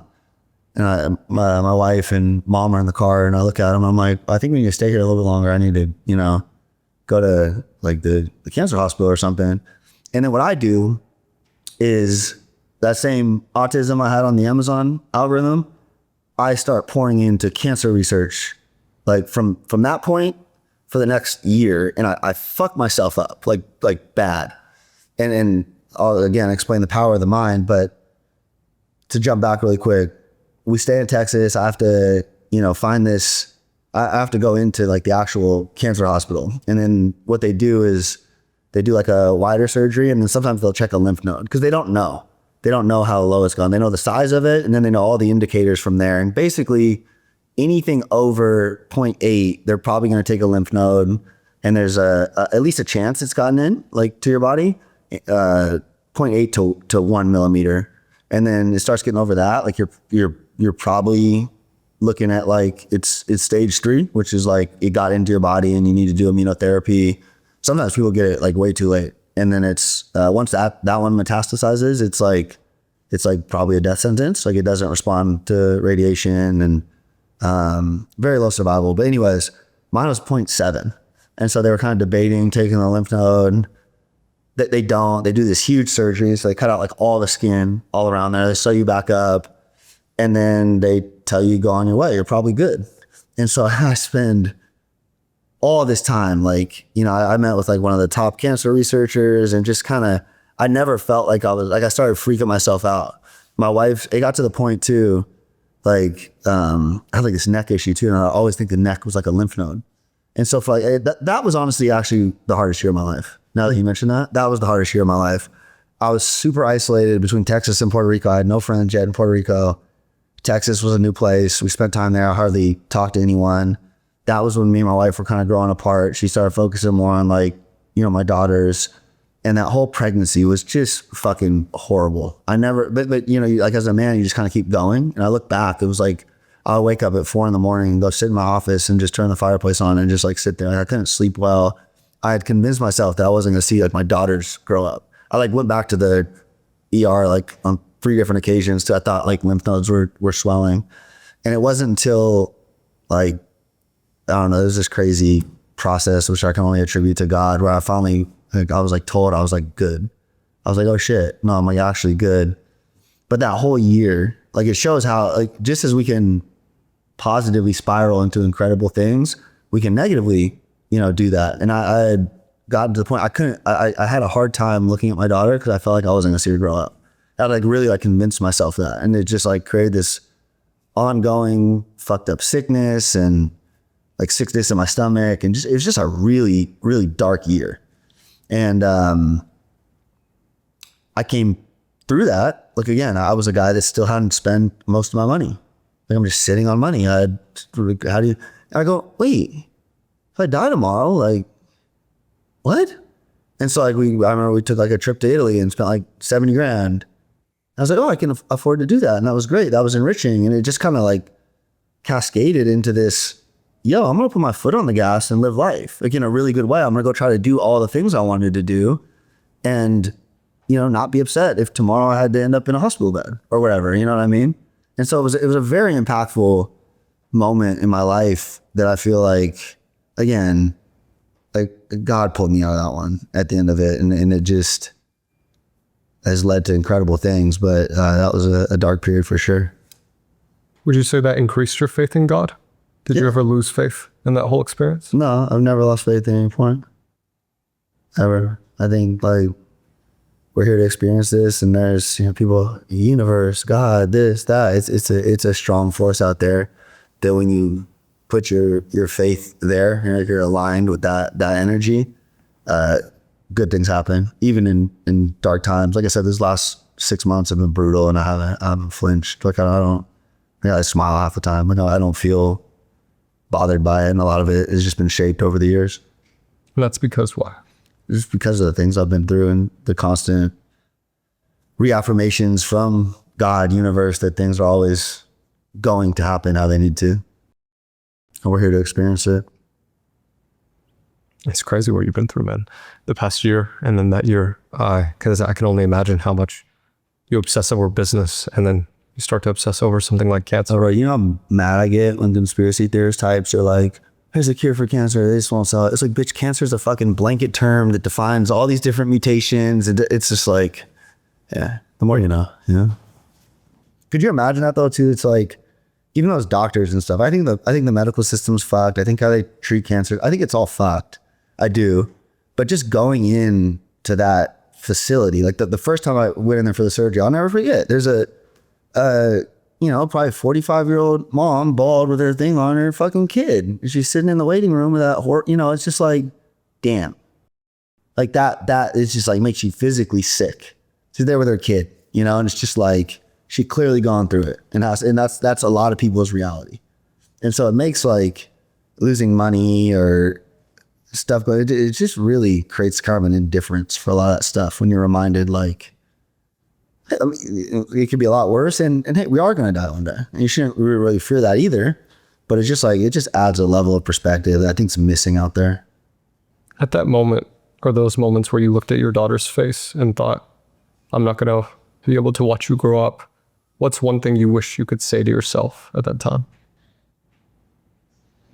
Like knowing, well, I don't know. So it's going to be fine and like pick yourself up and go. But also I would remind myself that, your influence is always going to be, it's like eternal with her, like I've existed in her life and she'll know who her dad was and that impact will reign strong, like one day I am going to die and she is, not going to have a dad. And it's like the same thing I'm going through with my parents. Like it's reality. But just making the most of what you do have and a reminder to be that person that would be the positive impact. And because that was the question, should dads be there, in the kids' lives? Yeah. And a lot of time we simply can't. But being the person like that they can look up to and like that symbol of healthy masculinity, that's where like a lot of the relationship stuff stems from. And just like being that, like how you treat women, how you treat your people around you. Those are the things that are incredibly impactful that they'll remember, even if it's like limited time. The impact is like dramatic. So that's where the red pill stuff drops off. No, you just don't have to be like, you're not there for your kids. Okay, but what kind of man are you? Like when they look back and, like. What was your brand? Yeah, for real. If you could say one thing to yourself at 18, what would it be? Stop giving a fuck. Stop giving a fuck. Like, I don't know. That's just my message. It's like, we really can do anything. And I had a lot of that in me at 18, but still, like, it just hasn't happened. I shouldn't say it hasn't happened fast enough because it all happens how it needs to.